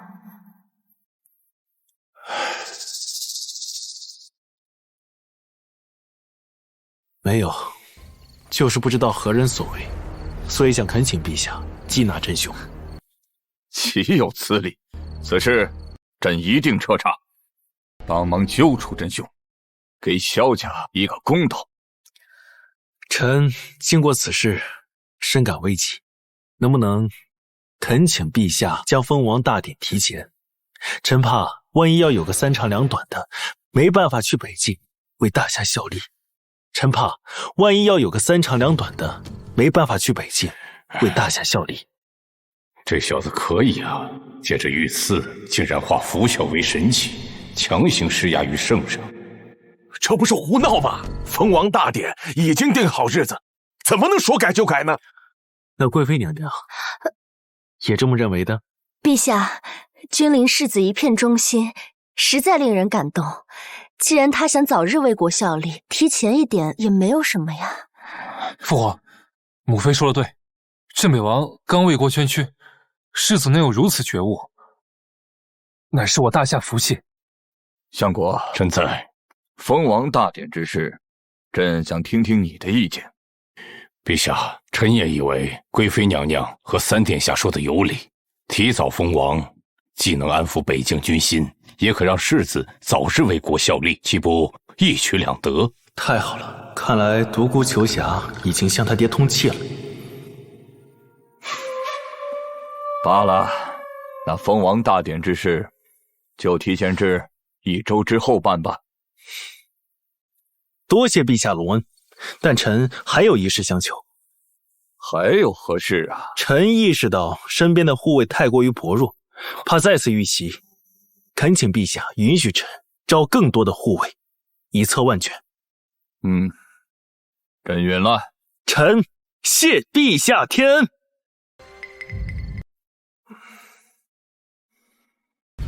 事儿搞砸了吧？没有啊。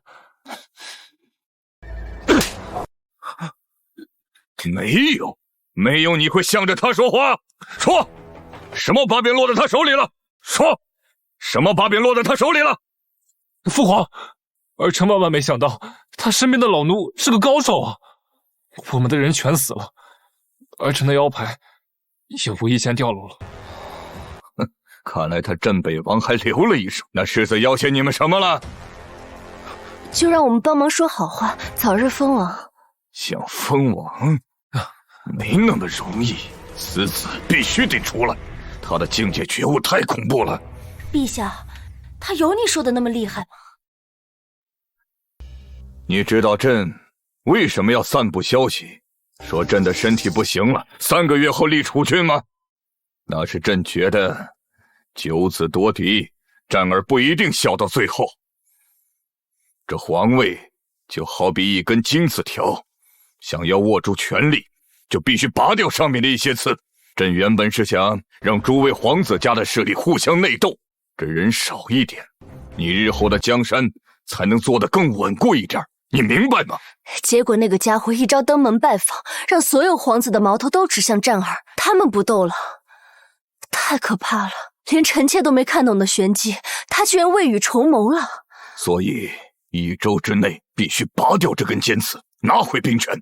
朕若是拿不回来，那战儿日后就更别想了。父皇，儿臣此刻才明白您的良苦用心，儿臣自惭形秽啊！行了，起来吧。是。朕这么做，只是不想让这大夏江山毁在你的手里呀。下去吧。是。是。陈静，奴才在。联系苏国公一派，让他们想办法弹劾萧君临，阻断封王大典。是。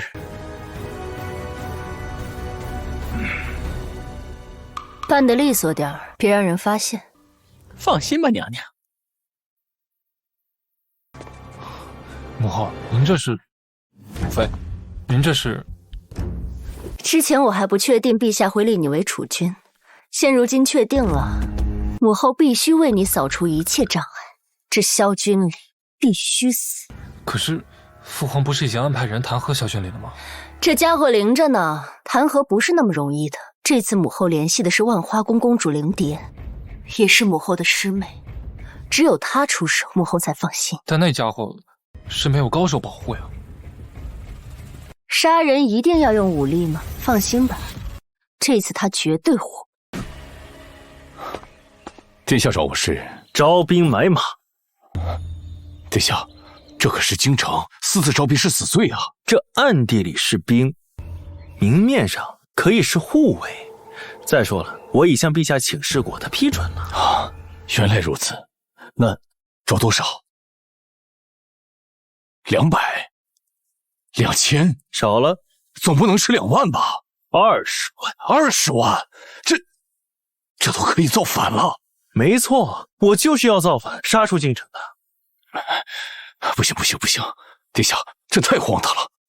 光这20万兵马的吃穿用度军饷，就是一笔不菲的开销了。之前，这府上已经没有多余钱了。这里是300万，你先用，不够我再想办法。殿下，认真的。殿下，你认真的？没错，我不能一直保持在保命的状态。殿下，这20万兵马不现实，但在京城周边藏下10万人还是可以的。不过你得先解决兵部和户部，首先是兵部，其次是户部。这10万人不可能赤手空拳上阵，兵器铠甲可是严加管控的。赵叔，你先拿着钱，用双倍军饷去帮我招兵买马，这2层关系我来打通。好，末将这就去办。这户部尚书沈青山倒还打过交道，不过之前丢了乌纱帽，我现在让他帮忙造反，这可是死罪啊！这个老东西不一定帮我。这兵部尚书，我这连面都没见过，这更不好操办了。哎呀，想革命可真难啊！情报系统刷新。情报1：城西金屋沈青山的私生子误服异物，奄奄一息。沈青山与沈知音急得上蹿下跳。情报2：兵部尚书徐谦，五皇子的生父，号称大夏第一诗仙，今晚将参加墨家诗词会。情报3：宦贵妃已秘密通知万花公主灵蝶，将对你进行暗杀，大概率会使用毒药，7日断魂散。这又都是重磅消息啊！这五皇子真是个老六啊，还可怜巴巴总说没有后台。原来自己的亲爹就是兵部尚书，还有这个莫贵妃，还敢给狗皇帝戴绿帽子。不行，我得赶紧去城西啊，不然我这未来的岳丈可就没儿子了。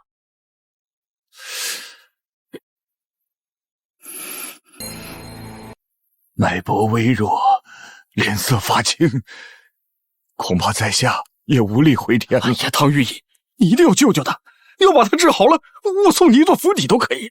尚书大人，不是在下不想救，是在下无能为力。节哀吧，尚书大人。哎呀，难道我沈青山这辈子就绝后了吗？好不容易老来得子，老天爷呀！你把我的命拿去吧，让我儿子活过来嘛！爹，你别这样，你还年轻，还能生，我会替你保密的。爹，别拉着我！你怎么在这儿？你爹不是一心求死吗？我来看看他是怎么死的。你是来嘲笑我的？我怎么敢嘲笑我未来的岳丈？我是来给你保后的，救我这小舅子。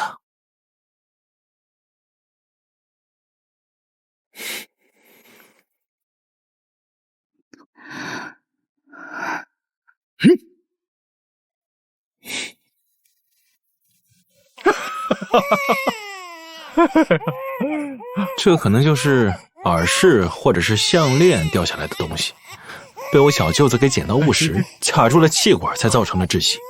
我得亏来得及时，要是来晚一步，可是要搂大席呀。你是怎么知道的？这唐韵仪都没发现。你是怎么知道的？这唐韵仪都没发现。这唐玉仪平时帮娘娘贵妃调养一下身体还行，如果遇到突发情况的话，她也没办法联想到。我呢，也是看着看着孩子脸色发紫，我才发现的。哎呀，世子殿下呀，太谢谢你了！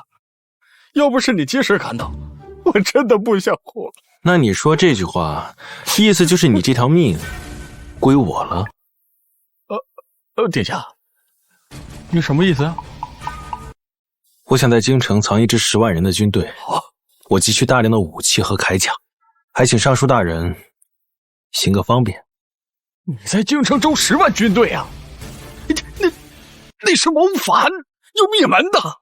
我知道啊，我今天要是不来，你不是也是要死吗？反正横竖都是一死，还有什么区别？不是，那太危险了。那也不光我户部说了算呢，还有那个兵部呢。兵部那边我可以解决，就看沈尚书帮不帮我这个忙了。我死了倒是无所谓，我刚出生的儿子还有知音，我怕。你怕什么呀？我还能坑我未来岳丈。你说你整日在皇宫小心翼翼的，你不如跟着我去北境，一起逍遥快活。夫人，你觉得怎么样？谁是你夫人？你别乱喊。咱们俩不是行过周公之礼了吗？我今日来呢，本来是想对沈小姐负责的。那既然这样说的话，那我就不必没事找事了。苏婵镜100万聘礼，8抬大轿，你空着手就来了？原来就是为了这事儿啊！不急，我最近呢在招兵买马，手里呢有点紧，等着我回了北境，一定给你补上。岳丈大人，你考虑怎么样？掌印提督陈静找过了，让我联合你的岳丈肃国公弹劾你，阻止你封王。我没答应，我知道，知音喜欢你。爹啊，谁说我喜欢这个家伙了？我只是被他……那天上书府，从你的眼神我就看出来了。哎呀，我沈青山虽然喜欢儿子，但也不能坑女儿。此番呐，我便不答应，拒绝了你。皇帝那头可能也不会留我了，行吧？岳丈，便助你一臂之力。那君临就多谢岳丈大人了。哎呀，那个知音呐，君临呐，最近那个烦心事儿比较多，可能心情不太好，你好好陪陪他，爹就不打扰你们了啊。哎呀，不是我，爹，你什么意思啊？你刚才不是说不算吗？你爹的意思应该是想让你再重新来过。你想什么呢？不行啊。那行，那我去找苏婵镜去了。等一下，你别像上次那样温柔点。放心，那是针对苏婵镜的。你，我肯定会怜香惜玉。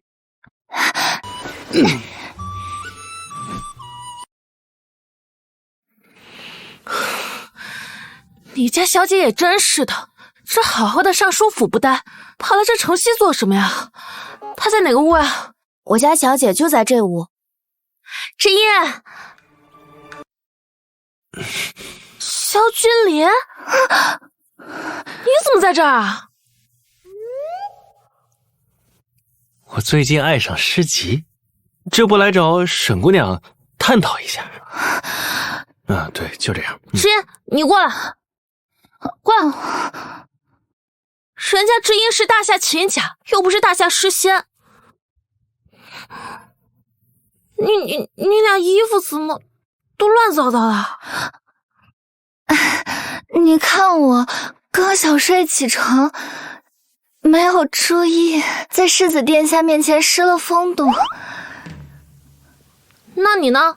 你不会也是刚小睡刚起吧？我当然不会，我就是觉得太热了，我想凉快一些。啊，对了，沈姑娘，今晚有墨家诗词会，不知沈姑娘是否愿意与我一同前往？诗词领域我不太擅长。没事啊，这东西我擅长啊，你可以去学习一下。你会不会作诗，我还能不清楚啊？你就别在知音面前瞎显摆了，行吗？瞧不起人呢？那行，那咱们就打个赌，如果我赢了，你就把那太初洗髓经后面几层都交给我。那要是你输了呢？你尽管开口，行，你要是输了，你就对我言听计从，尊我为王，有知音做见证。没问题啊。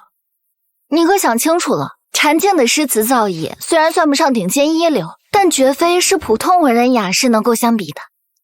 别的我不敢保证，拿捏他，我还是绰绰有余。好你个萧君临，你今晚给我等着，我看你怎么出手。这兵部尚书徐大人主持这次诗词大会，应该是想培养自己的得意门生。今晚谁要是能做出最好的佳作，将有幸得到徐大人的提拔。那七皇子，我们来这儿做什么？你都是皇子了，本皇子也要提拔。九子夺嫡，本皇子的胜算还不够大，必须将这兵部尚书纳入我的麾下。其他皇子应该早就来巴结过了，但都未有效果。今日本皇子来，就是对症下药，投其所好，因为只有我有这方面的天赋。可今日来了这么多文人墨客，可这万一我们拿不了第一？放心，诗词造诣，本皇子还未缺何人。七皇子，快看，那不是镇北王府的那个世子吗？他来做什么？难道也想巴结这兵部尚书？就凭他有这个实力，走，会会他去。哟，世子殿下，什么风把您给吹过来了？我记得你以前好像从来不会踏入这文人墨客的场合。无聊，就出来逛逛。怎么，花百万聘礼娶的世子妃，怎么会无聊呢？那不正常吗？那苏小姐喜欢的那是三殿下，自己白花银子替别人养老婆。苏婵静，干嘛？哟，跟你一起来的，不应该在三殿下的府上？你立刻马上给我滚过来！看情况，对面拿你与三皇子的事儿，在羞辱君临呢。君临现在很生气，让他很没有面子。你现在必须替他挽回面子。你还有脸吃？立刻给我跪下！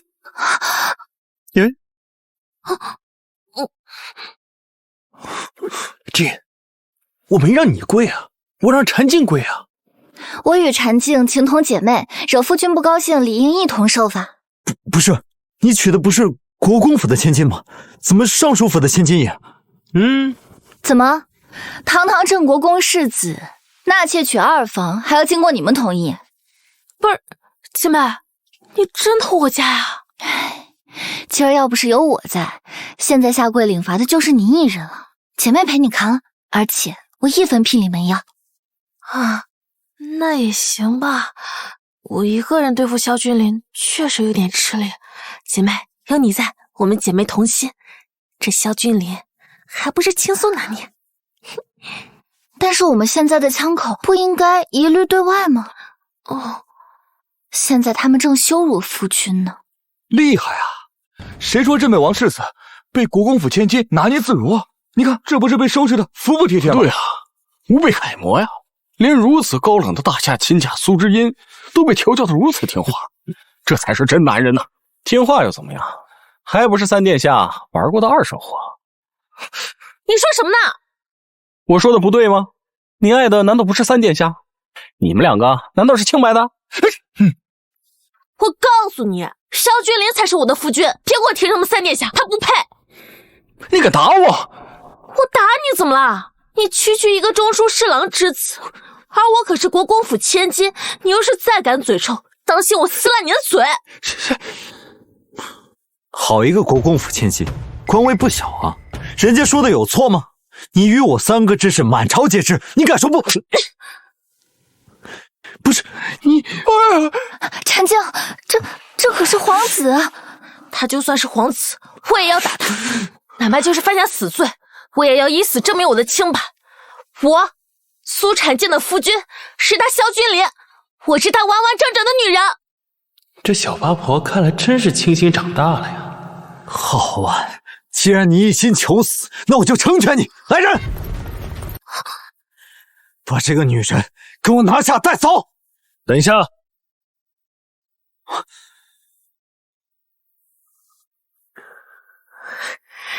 常言道，打狗都得看主人，是不是这个道理？更何况是本世子的女人，你们当众羞辱本世子的女人，本世子还没找你们算账，你们就得寸进尺。萧君临，你区区一个世子，你敢打一个皇子，你想造反吗？之前是萧家的先祖跟先帝打下的大夏，这大夏是一半姓姜，一半姓萧，我是萧家的独苗。那问七皇子，你在姜家排老几啊？回答我！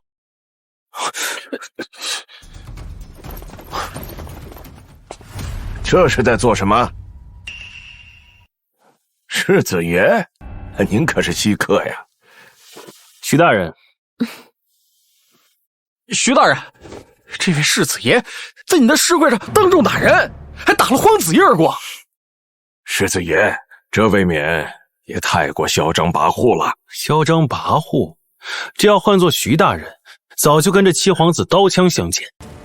徐大人，你看，如果有人在公共场合恶意诽谤你老婆偷人，你会怎么做？七皇子，这可有些恶劣荒唐了。这可是男人的颜面，更何况是恶意诽谤。这如果让陛下知道了，恐怕……我没说，是赵明远说的。我是来参加诗会。对，不是我说的，小的也是道听途说，也是没经过大脑思考就说出来了，还请世子大人恕罪。行，既然是误会一场，那就互相都给个面子。我也不想这诗词大会因此而中断，你们觉得怎么样？我没问题，毕竟本皇子是来参加诗会的，不是来费口舌的。不知世子殿下是不是来参加诗会的？我当然也是啊。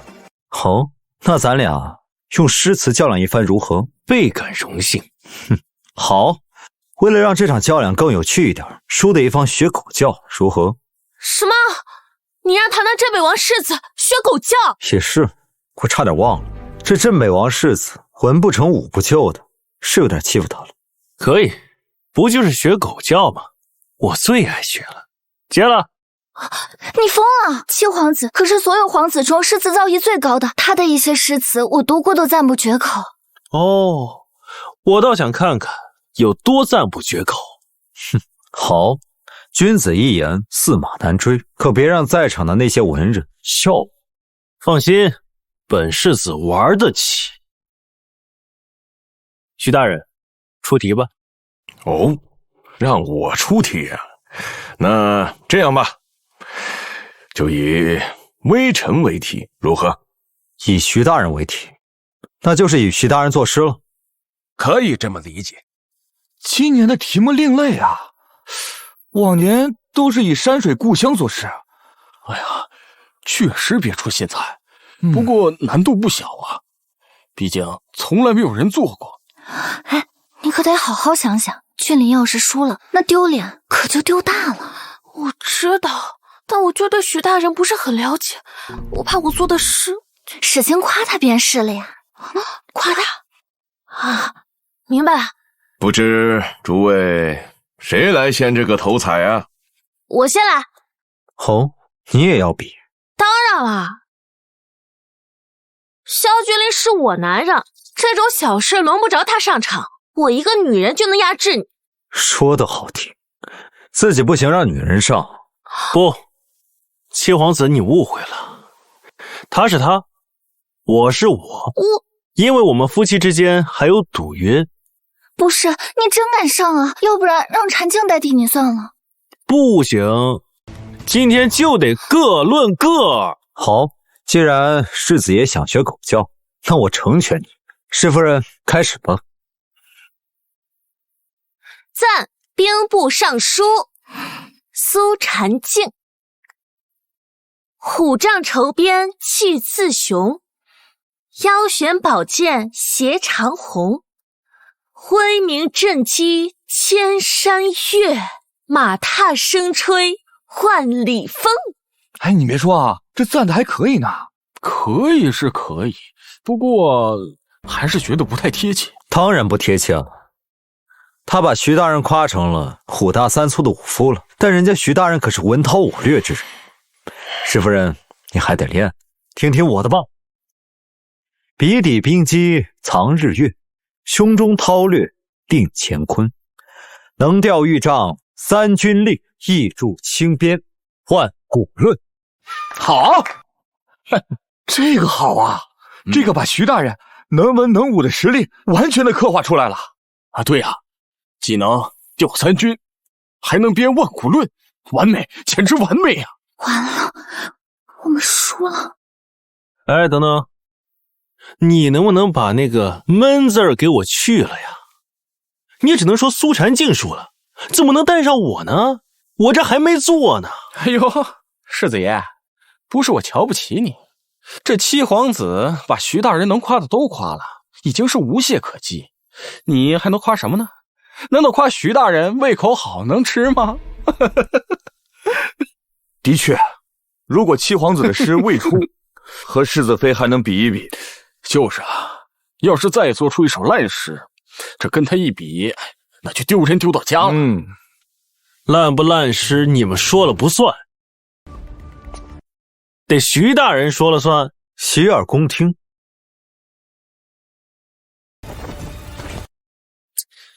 朝为田舍郎，暮登天子堂。将相本无忠，男儿当自强。不是一番寒彻骨，怎得梅花扑鼻香？10年寒窗无人问，一举成名天下知。我本将心向明月，奈何明月照沟渠。这怎么可能？他怎么可能做出这么好的诗？对啊，我觉得他大字都不识几个，更别说作诗了。我本将心向明月，奈何明月照沟渠。我与墨云青梅竹马，我10年寒窗终于成了兵部尚书，可他贪恋皇权爱而不得，痛，我的心好痛啊！徐大人你怎么哭了？这肯定是被我这首诗所感触震撼了呗。放屁，这首诗也没夸。我还没夸呢。10年寒窗无人问，一举成名天下知。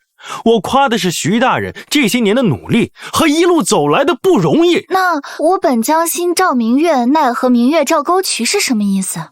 听着好是伤感。哎呀，这个我知道。萧君离一心爱着我，但他以为我的心还在三皇子呢。君离，你别误会，我现在心都在你这儿呢。别，你别自我陶醉，我没说你，我说的是徐大人。你看人徐大人年年举办诗会，我想徐大人心里也有爱而不得的人吧，而且这个人遥不可及。世子说的是，等等，这个任何人都不知道的秘密，难道说……那徐大人公布今天晚上的评判结果吧。这3个人做的都登峰造极，不错呀，3个头奖，徐大人。但是世子殿下更为全面，突出刻画了微臣此刻的心境，所以这头甲是世子殿下。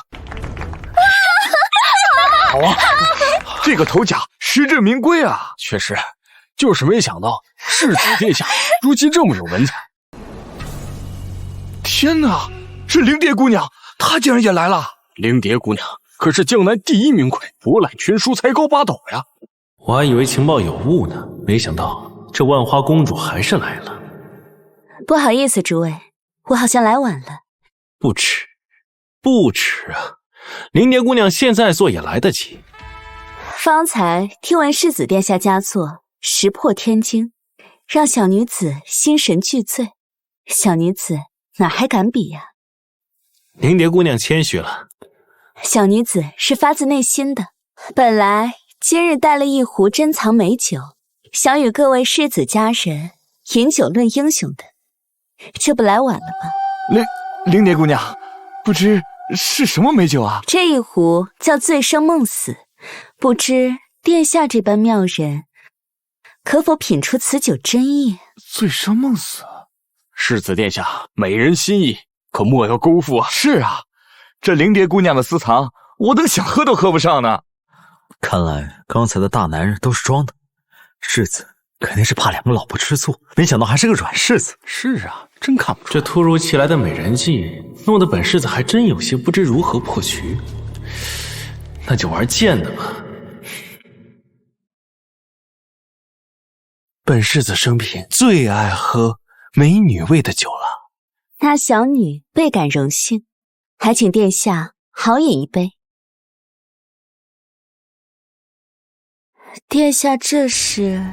不过之前那些美女味酒都是用嘴喂的，你这用手，本世子喝不下去啊。好啊，用嘴喂有看点。是啊，用手确实没什么诚意。这混蛋，当着我们的面都敢如此肆无忌惮。等等，这女的来者不善，君临是在治她呢。真的？好好看，好好学啊！你看人家，算了，能顺利完成任务就豁出去了。那小女便恭敬不如从命了。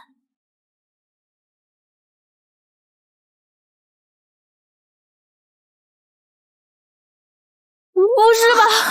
这家伙真要亲啊？难道是我看错了？真要占便宜啊？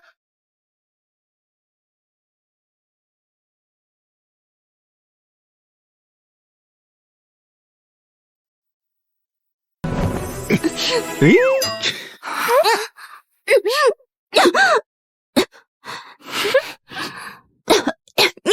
挠痒痒干什么？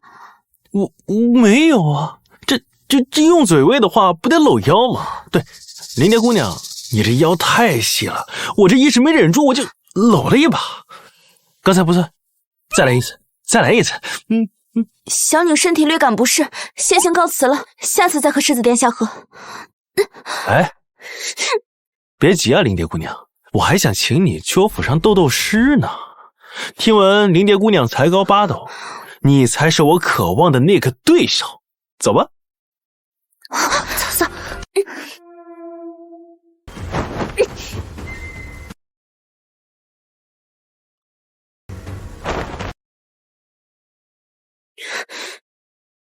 就凭你这个废物，还想胁迫本宗主，今日就是你的死期！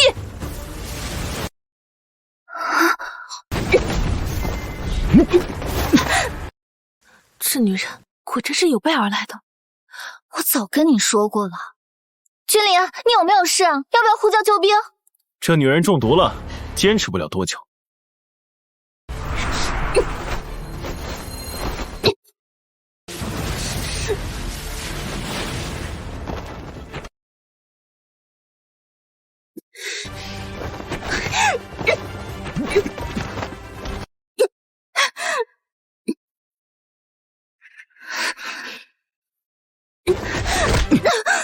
快把解药给我！这7日断魂散解药做的可真精致。你怎么知道这是7日断魂散？我当然知道，而且我还知道，这7日断魂散解药就只有你身上这一瓶。如果我吃了，你就必死无疑。这中了7日断魂散，7日之内不吃解药，就会七窍流血而亡。你又想干什么？我要干什么？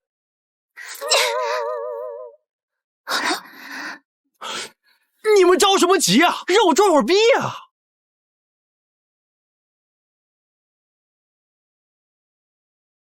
怎么样，都交代了吗？这女人有眼不进，气得我都想给她2巴掌了。我不是说过了吗？不准用私刑，你得讲道理，攻心啊！我都说了一晚上，她倒是听啊！她说了，她身为万花公主，代表了整个万花宫的颜面，宁愿毒发身亡，也不可能帮你这个废物世子。行，你们2个先下去休息，我来审。哦，对了，把赵叔给我叫来。啊！我警告你啊，你不许侵犯人家，要是被我知道，我把你阉了。我，吃烟，走。我是那样的人吗？你说你帮谁不是帮呢？你帮我，你的万花宫就会被我100万镇北军给庇护着，多好啊！你个狗世子，给我个痛快杀了我，让我帮你休息。你是想把这7日断魂伞传染给我呀？殿下，徐大人来了。这徐大人脑子反应够快，让他赶紧进来。好。对了，赵叔，过来。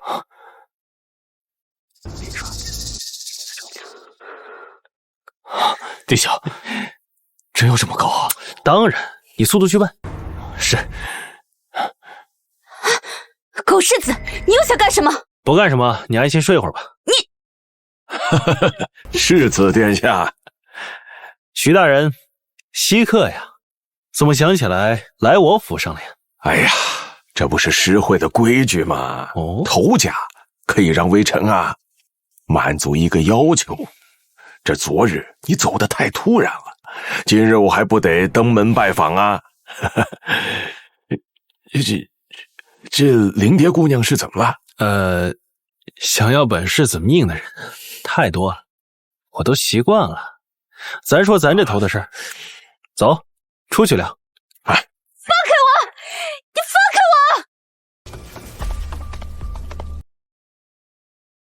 我！徐大人能给啥？那要看世子殿下想要啥。不瞒你说，我呢想在京城藏一支10万人的精锐军，还得请兵部尚书行个方便。世子殿下，这可是要掉脑袋的。我本将心向明月，奈何明月照沟渠啊！这武殿下的身份也是要诛九族的。殿下是怎么知道的？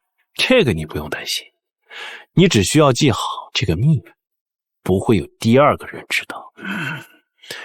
意思是微臣横竖都是死呗？什么死不死的？等着我去北境建国，你呢，还是干你的兵部尚书，跟着我在北境享福。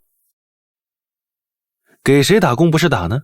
不就是换个老板吗？世子是要杀出京城去北境？当然，到时你跟着我大部队一起出发，也算是开国老臣了吧？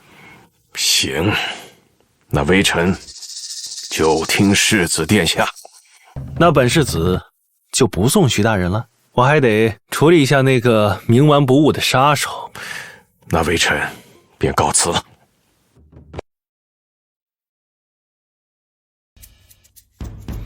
太好了，这兵部、户部、相国都给掏空了，就差那娘们儿了，也不知道她能不能帮我阻止皇帝身边的护龙双药。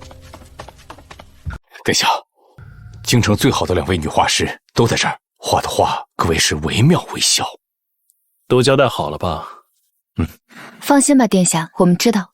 行，动作一定要利索点，进去吧。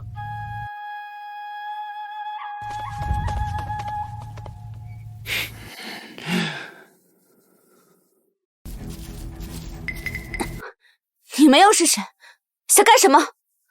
别紧张，我们是来帮你画画的。画画？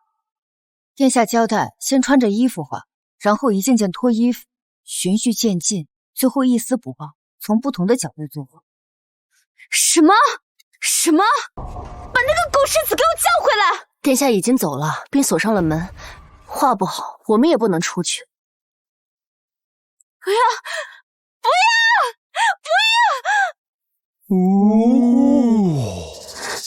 哎呀，没想到啊，灵蝶姑娘身材这么好啊！哎呀，这下大夏男性可要有眼福了呀！包的呀，这可是万花宫公主的春宫图啊！哎呦，那我可得留一张。你留一张，我也留一张。哎，狗世子，你不得好死！反正横竖都是一死，我拉一个公主当垫背的也挺好的。哎，对了，你赶紧拿着这个模板多印点，卖给那个说皇叔的说书先生。一定要把故事编好，细节啊一定要到位。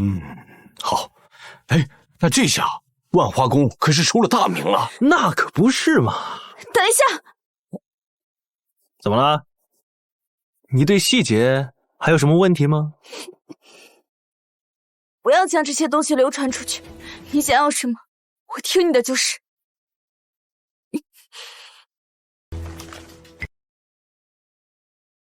那你们就先出去。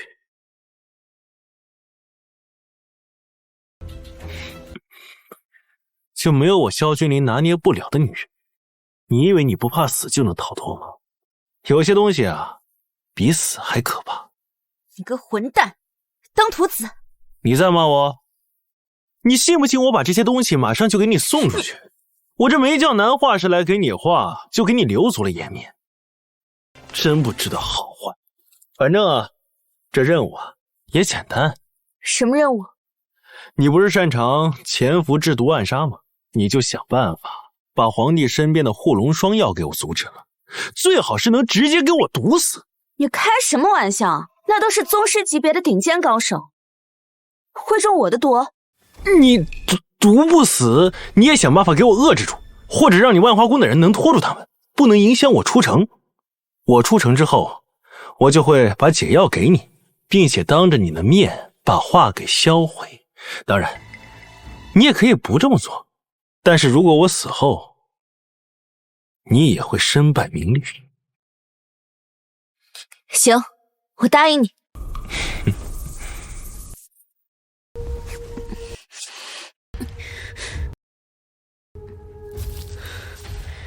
哪怕我为你牵制住护龙霜药，你也逃不出去。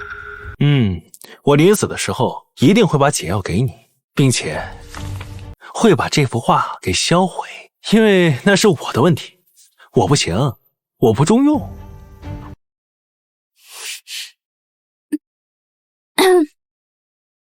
希望你说到做到。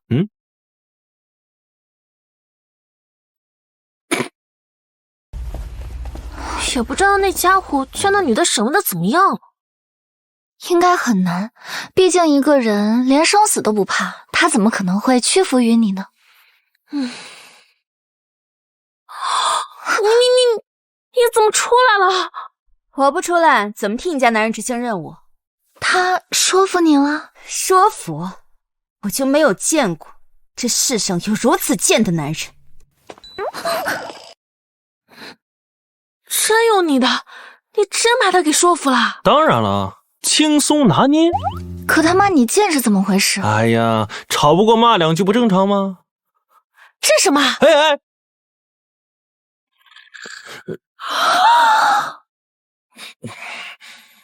是挺贱啊！你们懂什么呀？对了，苏然静，阅读符书，太初洗髓经呢？我早去我爹那偷来了。你们啊，谁也别打扰我，我得回去练功了。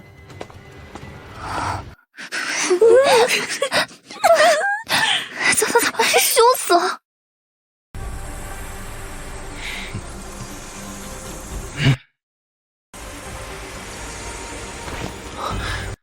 太初洗髓经不愧为上等强身功法，竟然直接让殿下突破到了7品。赵叔，你怎么在这儿啊？皇帝传来口谕，要你火速去往朝堂纳殿。这么快就要弹劾我了，那就放马过来吧。备车。是。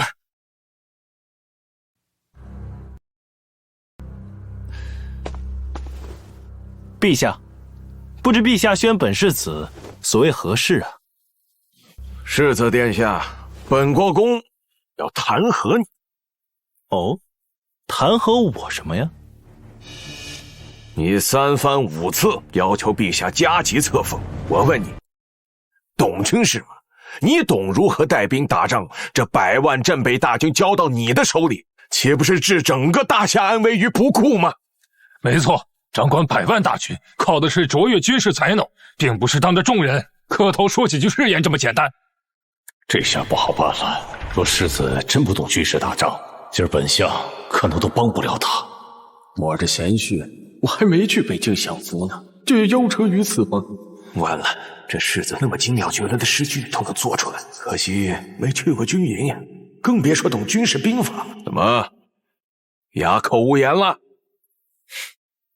哑口无言？我这不正等着苏国公考我吗？好，既然你铁了心要在这朝堂之上出丑，那老夫问你，北境铁矿稀缺，兵甲补充困难，敌军的骑兵来去如风，你又如何克制？哎，我说苏国公啊，敌军骑兵之患已经困扰我大夏上百年了，非一己之力可解。你出这等死题考试子，是不是有些太残忍？残忍？他想当新任的镇北王，这些都是他将来所要面临的问题。若这些问题都解决不了，老臣觉得这册封大典也就没有必要按期举办。苏国公言之有理，这100万将士性命握于手中，绝非儿戏。看来世子还是太过稚嫩，难担此重任呐。陛下，尚书大人，还有诸位同僚，我发现你们进入了一个误区。这对抗骑兵，为何一定要用重甲？以己之短，对敌之长，这乃是兵家大忌呀。看来世子这是有应对之策。当然，对付骑兵的集团冲锋，步兵战术足矣。胡闹！步兵如何对抗骑兵？对，这就是纸上谈兵。世子殿下，你可知骑兵冲锋之势，万军难挡，步兵方阵在其面前完全是螳臂当车。镇北侯之谋怎么到你这代上就荡然无存了？哎，陛下，臣有一法，名为3段击，将我军弓弩手分为3列，第一排射击后，立即退至第3排后方填补，第2排紧跟着上去射击，如此循环就能形成一道绵延不断的箭雨，在敌国骑兵冲刺的路上给予最大程度的杀伤。是啊，我们怎么没想到呢？箭雨结束之后，这骑兵冲势已竭，届时只要在前排安排足够多的巨马枪阵，便会让那些漏网之鱼人仰马翻。这3段击配合着巨马枪阵，足以完美的克制敌国的骑兵。连困扰大夏100年的难题，居然都能被他轻松化解。那这粮草问题又当如何解决？对，北境苦寒，百里无人烟，我军补给线漫长，常被敌军骑兵侵袭。世子，这你还能解吗？回陛下，这事儿呢也简单。这北境呢，冬季酷冷，滴水成冰，我们大可以放弃夏季的运输，改为冬季运输。引水浇筑冰道，以骡马雪橇拉粮，可日行100里。这样，在沿途的路上，我们建立坚固的补给仓，分段补给，重兵把守，可彻底解决粮草之忧。好啊，此案真是拍案叫绝，精妙绝伦。陛下，您觉得呢？世子真是有心呐，困扰我大夏数百年的难题，竟然迎刃而解了。既然世子殿下有如此惊天伟地之才，想必日后都能以智谋取胜。老臣觉得可以削减镇北军5成的军饷，以充盈国库，安抚万民。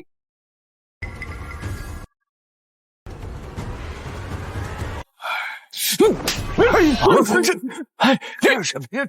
你敢当着陛下的面打朝廷命官，老夫还是你的岳丈。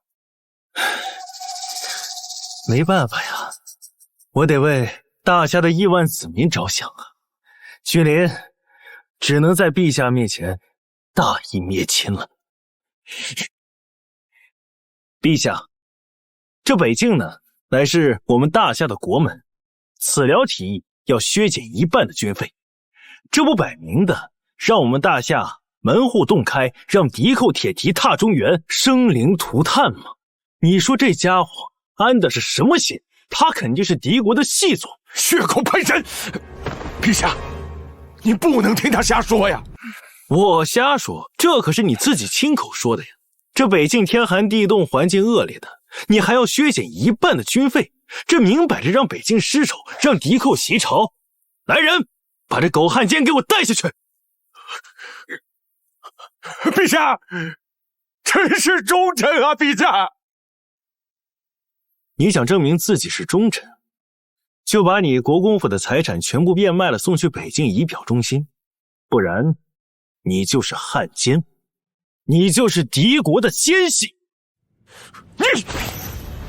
世子所言极是，苏国公，你这番话寒了100万将士的心啊！不以表忠心，很难平复军心。徐大人言之，我们现在能有盛世太平，也全靠北境的男儿在边关吃苦。如果这个事儿要传到北境去，那得多让人寒心至骨啊！好了，苏国公大言不惭，扰乱军心，理应受罚。就按世子说的办，退朝。陛下，恭送陛下！陛下，这个萧君临，朕恨不得凌迟他，方能解朕心头之恨。陛下息怒，为这种人伤了龙体，不值啊！可凤王大典将至，这小子风头更盛了。朕的文武百官都在替他说话，这能不着急吗？陛下，臣妾这儿有一计。又有何计呀？臣妾刚刚收到消息，拜月国公主将来我大夏联姻，她要寻大夏最勇猛、最有才华的男人，我们可以将萧君临推荐去。这不是胡闹吗？岂不是要让他多了一股势力？陛下可以举办比武招亲，到时候丈儿也可以参赛。这在擂台上失手打死人，很正常的吧？况且丈儿已有超6品的实力，而这家伙手无缚鸡之力。对呀，比武招亲，他身边的老奴肯定不能出手。只是万一那世子借口已有婚事不愿参加，怎么说？他现在风头正盛，完全可以代表大夏比拼。陛下，如果他抗旨，那就有把柄了。好，这拜月公主来的正是时候。大典将至，这小子怕是熬不到这一天了。丈儿，有问题吧？放心吧，父皇，我一定打得他五脏六腑稀巴烂。赵叔，这招兵买马的事儿办得怎么样了？回殿下，10万兵马已经在各个地方开始隐蔽训练了，而且战刀和铠甲都是最好的，兵部和户部都挺给面子的。那必须的，我要是造反失败，他们都得提着脑袋跟我陪葬啊！夏君临，你什么意思啊？你不仅把我爹给打了，还把我家给抄了！我打你爹呢，我想把他打清醒点，让他知道谁才是王。至于抄家，那些东西放在这儿也是浪费，还不如运回北境啊！啊，对了，师爷，跟你爹也说，偷偷的把家产啊也给变卖了，准备去北境。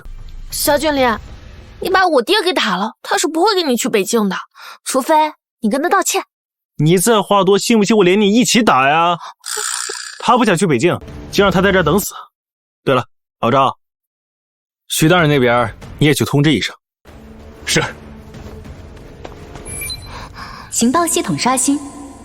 情报一：拜月公主月清儿将来大夏联姻，寻找大夏最勇猛的男人。情报二：灵蝶已摸清护龙双药的底细，准备回万花宫召集江湖高手，替你阻止护龙双药。情报三：皇上将下旨让你参加比武招亲，并安排江战在擂台上当众打死你。奶奶的，一天安宁日子也不想让我过呀！你在自言自语什么？又要出事了！要出什么事啊？已经一炸。圣旨到！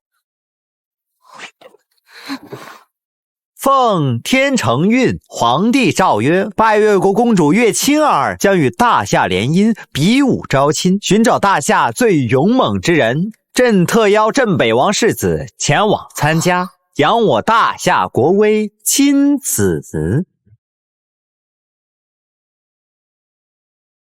不是，可什么？夏君临不是已经结婚了吗？哦，世子妃是想抗旨吗？别听他的。世子萧君临接旨。你可要好好表现，别丢了我大夏的脸面。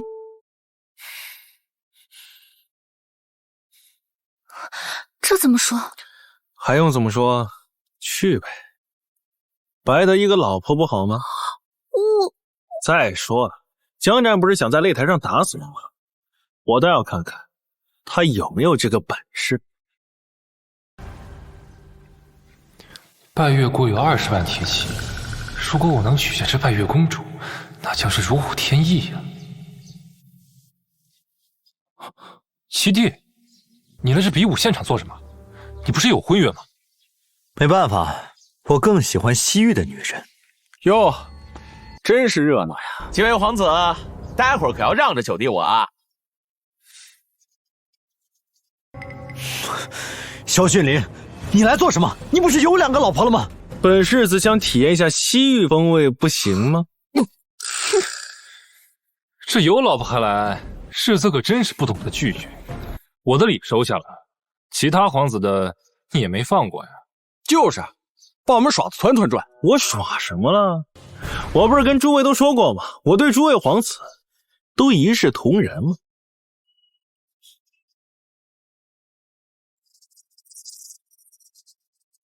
三哥，你是来给弟弟们加油的吗？哼，你看你三哥那样，是来给你们加油的吗？他呀，是来跟你们抢女人的。拜月公主寻的是大夏最猛的男人，你萧君临能来，我为何不能来？我是没办法呀，这陛下颁发的圣旨让我为大夏争光，而你不一样，你拥有三皇妃这么漂亮的女人，还惦记着别的女人，真是寒了三皇妃的心呐！你他妈闭嘴！我是为大夏争光，万一你一会儿给大夏丢了脸呢？而至于你们，一会儿拳脚无眼，别怪我这当哥哥的，伤了你们可就不好了。那三哥既然要纳妃，七弟就不参与了。三哥天赋异禀，老六识时务者为俊杰。我其实还小，我就是来凑热闹的。老五呢？不好意思，三哥，我还想再争取一下。好啊，还是咱们五弟有种啊！那一会儿就别怪三哥没有心思手软了。陛下驾到！吾皇万岁万岁万万岁！都起来吧！谢陛下。你别说，长得可以，还真挺有西域风味的。要不要脸？我也不是不想要，我不是想要啊，这非强加给我，我也没办法呀。你还喜欢吃西域这口了？好，朕这么多皇子都来了，看来今日都想获得拜月公主的芳心呐。当年镇北王对我岳家有恩，替我父扫平拜月国叛乱，稳定政权。如今听说世子被困京中，眼下只有采取牺牲自己的办法来报恩，帮其脱困了。诸位，我岳仙儿向来崇拜强者，谁能在擂台之上战至最后，便是我未来的夫君。听说那世子脑袋不太灵光，我只有在这宫中依附强者，才能帮其脱困。都听到了吧？展现我大夏国威的时候到了，不知哪位先来啊？父皇，儿臣就先献丑。真不知死活，那就先拿你开刀。五弟，幸会了。这五皇子恐怕要被打死，但这是徐大人的主，我又不好意思不救。哎呀，烦死了！我的三哥有5品的实力，而我偷偷日夜苦练也达到了5品，所以并不输的。那就失礼了，三哥。哼。哦，这五皇子有东西啊，还不是个软柿子。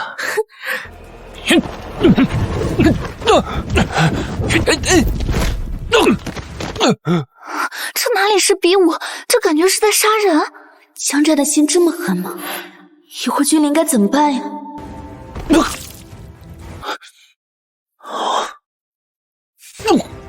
我提醒过你，可你非不听，那就下辈子再做兄弟吧。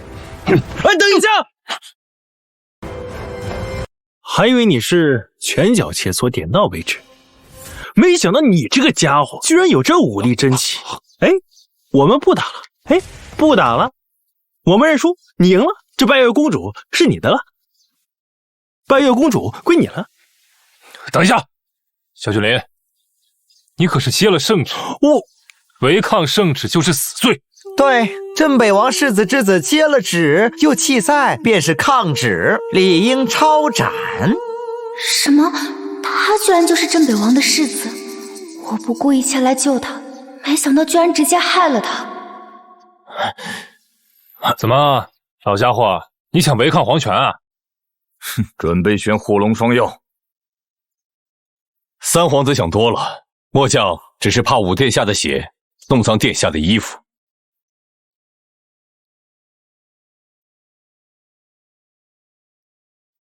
萧君临，今天你只要敢下擂台，就是违抗皇权，就是死罪。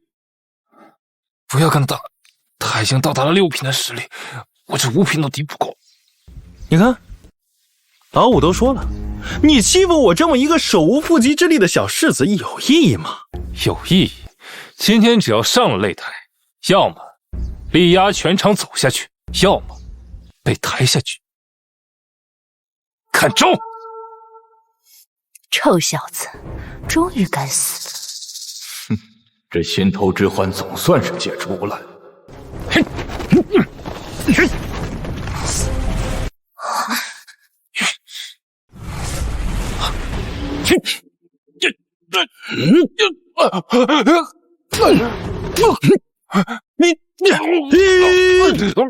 混账，竟敢羞辱皇子！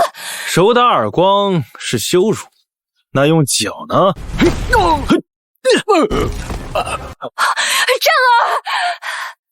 战儿，我的战儿，你没事吧？混账，你竟然敢把皇子伤成这样！贵妃娘娘，你最好让开，这擂台上拳脚无眼，我还有最后一招没放呢，别伤了贵妃娘娘！母妃，这无冠人员能不能不上擂台啊？这三皇子刚刚说的清清楚楚的，这上了擂台，要么走下去，要么飞下去不算是吧？哎，看这边，这比赛还没结束呢。够了！战儿输了，胜者是镇北王世子萧君临。君临取3房，有这么高兴吗？对，为啥这么高兴啊？有个好爹就是不一样啊！那要是我，这脑袋啊，早就被打开花了。还愣着做什么？赶紧让护龙双药为战儿治疗伤势。是。哼，废物，废物！朕怎么生出你这个废物？儿臣该死，儿臣不知道那家伙会武功啊！殿下，你小心一点啊！你的守护龙双药刚给你接好，别又再伤着了。陛下，这的确不能怪战儿，谁能想到那个废物在如此短的时间可以达到7品啊！看来朕还是低估这个镇北王了，不但给他留了看护之人，还给他留了东西。这东西还是朕惧怕的东西。明日封王大典将至，朕该如何阻止他呢？陛下，这世子府上肯定有造反的东西，咱们可以派人去搜，随便搜到1件就能定他死罪。那要是没有呢？必须有，没有也得有。好，这儿给朕安排人去搜，没有也得有。这封王大典召集护龙双药，给朕凌迟萧君临，以解朕心头之恨。是。什么？你竟然这么伟大，为了救我，竟然以身相许，完全跟我的世子妃苏婵静有的一比啊！不过他是为了他战哥哥委曲求全嫁。不是，猴年马月的事，你能不能别哪壶不开提哪壶啊？嘘。不过公主殿下，不会是想以一人之力来拯救我吧？怎么可能？我准备了10万铁骑，埋伏在京城外面的各个州县。我原本是想着先混进来，然后依附豪强，最后再来救你的。你真是感动天感动地呀！啥也不说了，以后你坐大房，知音坐2旁。苏婵静呢？站小三儿。凭什么？我可是世子妃，我是你8台大将名正言顺娶进来的。你的动机有人家拜月公主唇吗？行吧，那我做小三儿吧。殿下，三皇子带了一大堆人马，正在府内清查，美其名曰明日封王大典，替你排查刺客。明日是封王大典，看来对方是彻底慌了，想要抓我的把柄。那我们赶紧回去阻止啊！凭什么让他搜啊？不必，你要阻止，不是显得咱们做贼心虚吗？让他搜，我看能搜出什么花来。哦，对了，赵叔，明天就是大决战，通知各部门准备好。是。这里，这点。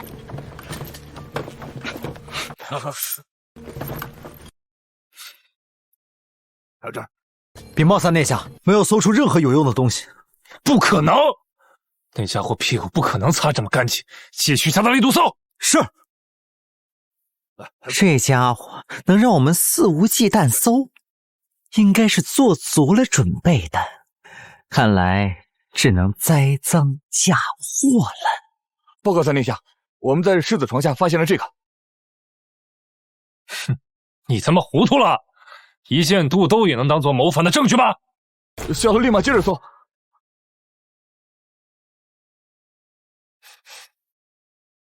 这味道怎么跟三皇妃身上的味道如此相似？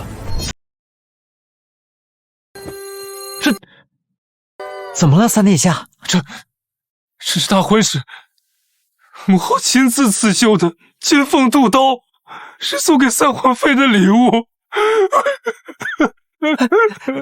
三殿下，小君临，我讨你妈！我讨你祖宗！我讨！老子一定不会放过你的！没想到你穿的铠甲还挺帅的嘛，有你爹的几分模样啊？那当然的。哎，你说他们昨日寻找你把柄，到底找到没有？他怎么会有把柄？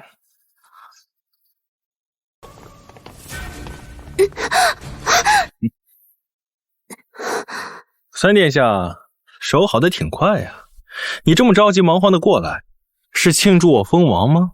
封王？老子给你封碑！你告诉我，这是什么？不就是一个肚兜吗？不要这么激动。一条肚兜？你知道这是谁的肚兜吗？是我三皇妃的。三皇妃的肚兜有什么可炫耀的？我也有啊。炫耀，这他妈是在这个狗东西床下发现的。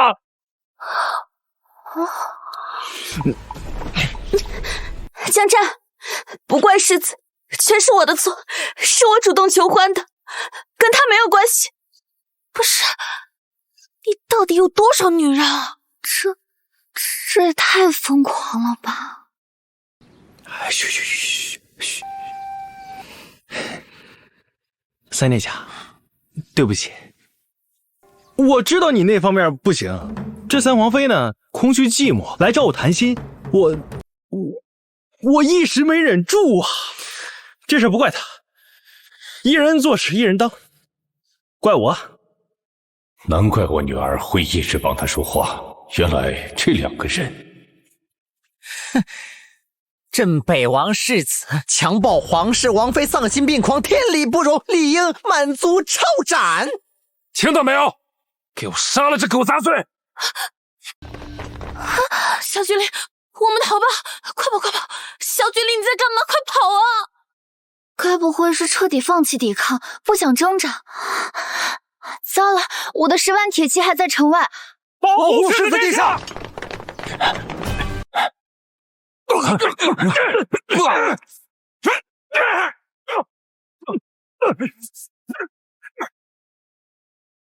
小君临，在京城圣地，你哪来的玄铁军？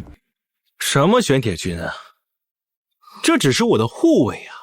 陛下难道忘了您之前答应过我的，让我多招一些兵马，以策万全？你招了多少？不多，也就10万而已啊！我原本想招20万，但是这京城安插不下呀。10万人？你竟然在京城安插了10万人？兵部、户部，你们干什么吃的？给朕滚出来！10万人，萧君临在皇城安插了10万人，甚至还有精良的铠甲道具，你们怎么解释？没错，是我赞助的，人口是我放的。你们竟然为他出钱出甲，背叛朕！哎，我打断声明一下，这钱呢，不是他们出的钱，那钱是……哼。这10万人的军饷，你能拿得出来？镇北王府可拿不出这么多银子。这钱是万贵妃赞助的，她赞助了我300万两，让我负责招兵买马。什么？陛下冤枉啊！臣妾是被威胁讹诈了300万，并不是主动给他的呀！日放夜放，家贼难防，给你荣华富贵，竟然背叛朕！你们竟然都背叛朕！相国何在？你说，火速联系征西大将军、辅国大将军，命他们速速派人前来护驾。不对，你刚才说什么？我说，你说。好啊，你也背叛了朕，你可是战儿的岳丈，朕的相国呀！我女儿从小谨慎细致，我相信我女儿的抉择。对不起了，陛下。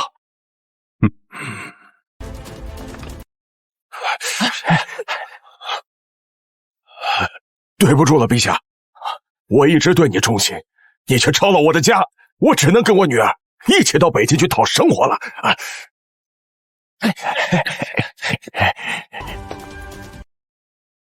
陛下，你的人在不断的跑向我呀，要不今天行个方便，打开这个牢笼，让我去北京，我也不在宫中烦你了。左都御史楚天海率领6万禁卫军前来护驾。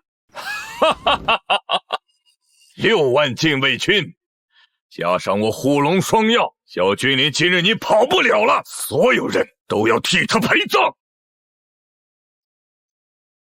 哼，好强大的直击波动，不愧是护龙双药，这还要识货的。哼，今天你们谁也跑不了。怎么跑不了？你们是万花宫公主，莲花教教主，缥缈宗宗主，罗汉寺方丈，前来护送世子殿下离京。好你个吃里扒外的东西，居然帮着他来反本宫！贵妃娘娘，现在都什么时候，就别藏着掖着了，赶紧跟陛下说，你也是万花宫的人吧。陛下，你不要听他胡说。母妃，你怎么，你也想反朕吗？陛下，这些人够吗？不够，我再给你加点。报！10万西域铁骑已将京城围个水泄不通，纷纷嚷着要接世子殿下离京，不然便马踏京城。什么？先前受真北王大人先恩，今日前来亏恩世子，贺送世子殿下前往北境。恭送世子殿下前往北境。起来吧。离京。再见了，狗皇帝。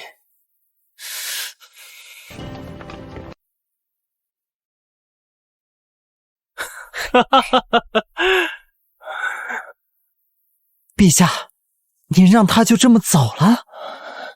放心吧，他还会回来的。什么？好不容易逃出去，还敢回来？他会杀回来的。这大夏的天要变了。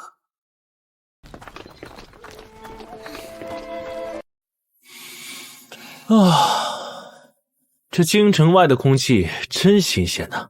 可惜啊，没有替王爷报仇。双方若真打起来，定是两败俱伤。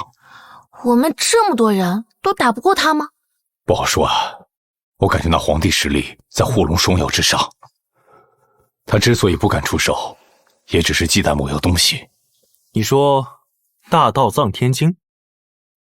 是的，因为这本秘籍当初你父亲是没完全领悟的，他不敢读你领悟了多少。哎呀，那眼下只能继续看着那个狗皇帝作威作福，逍遥自在喽。放心吧，第二步我们原班人马会杀回来的。还有第二步？那要是扑了，还有吗？啊，有我们这么多顶流在，怎么会扑啊？给我打他！打他！是。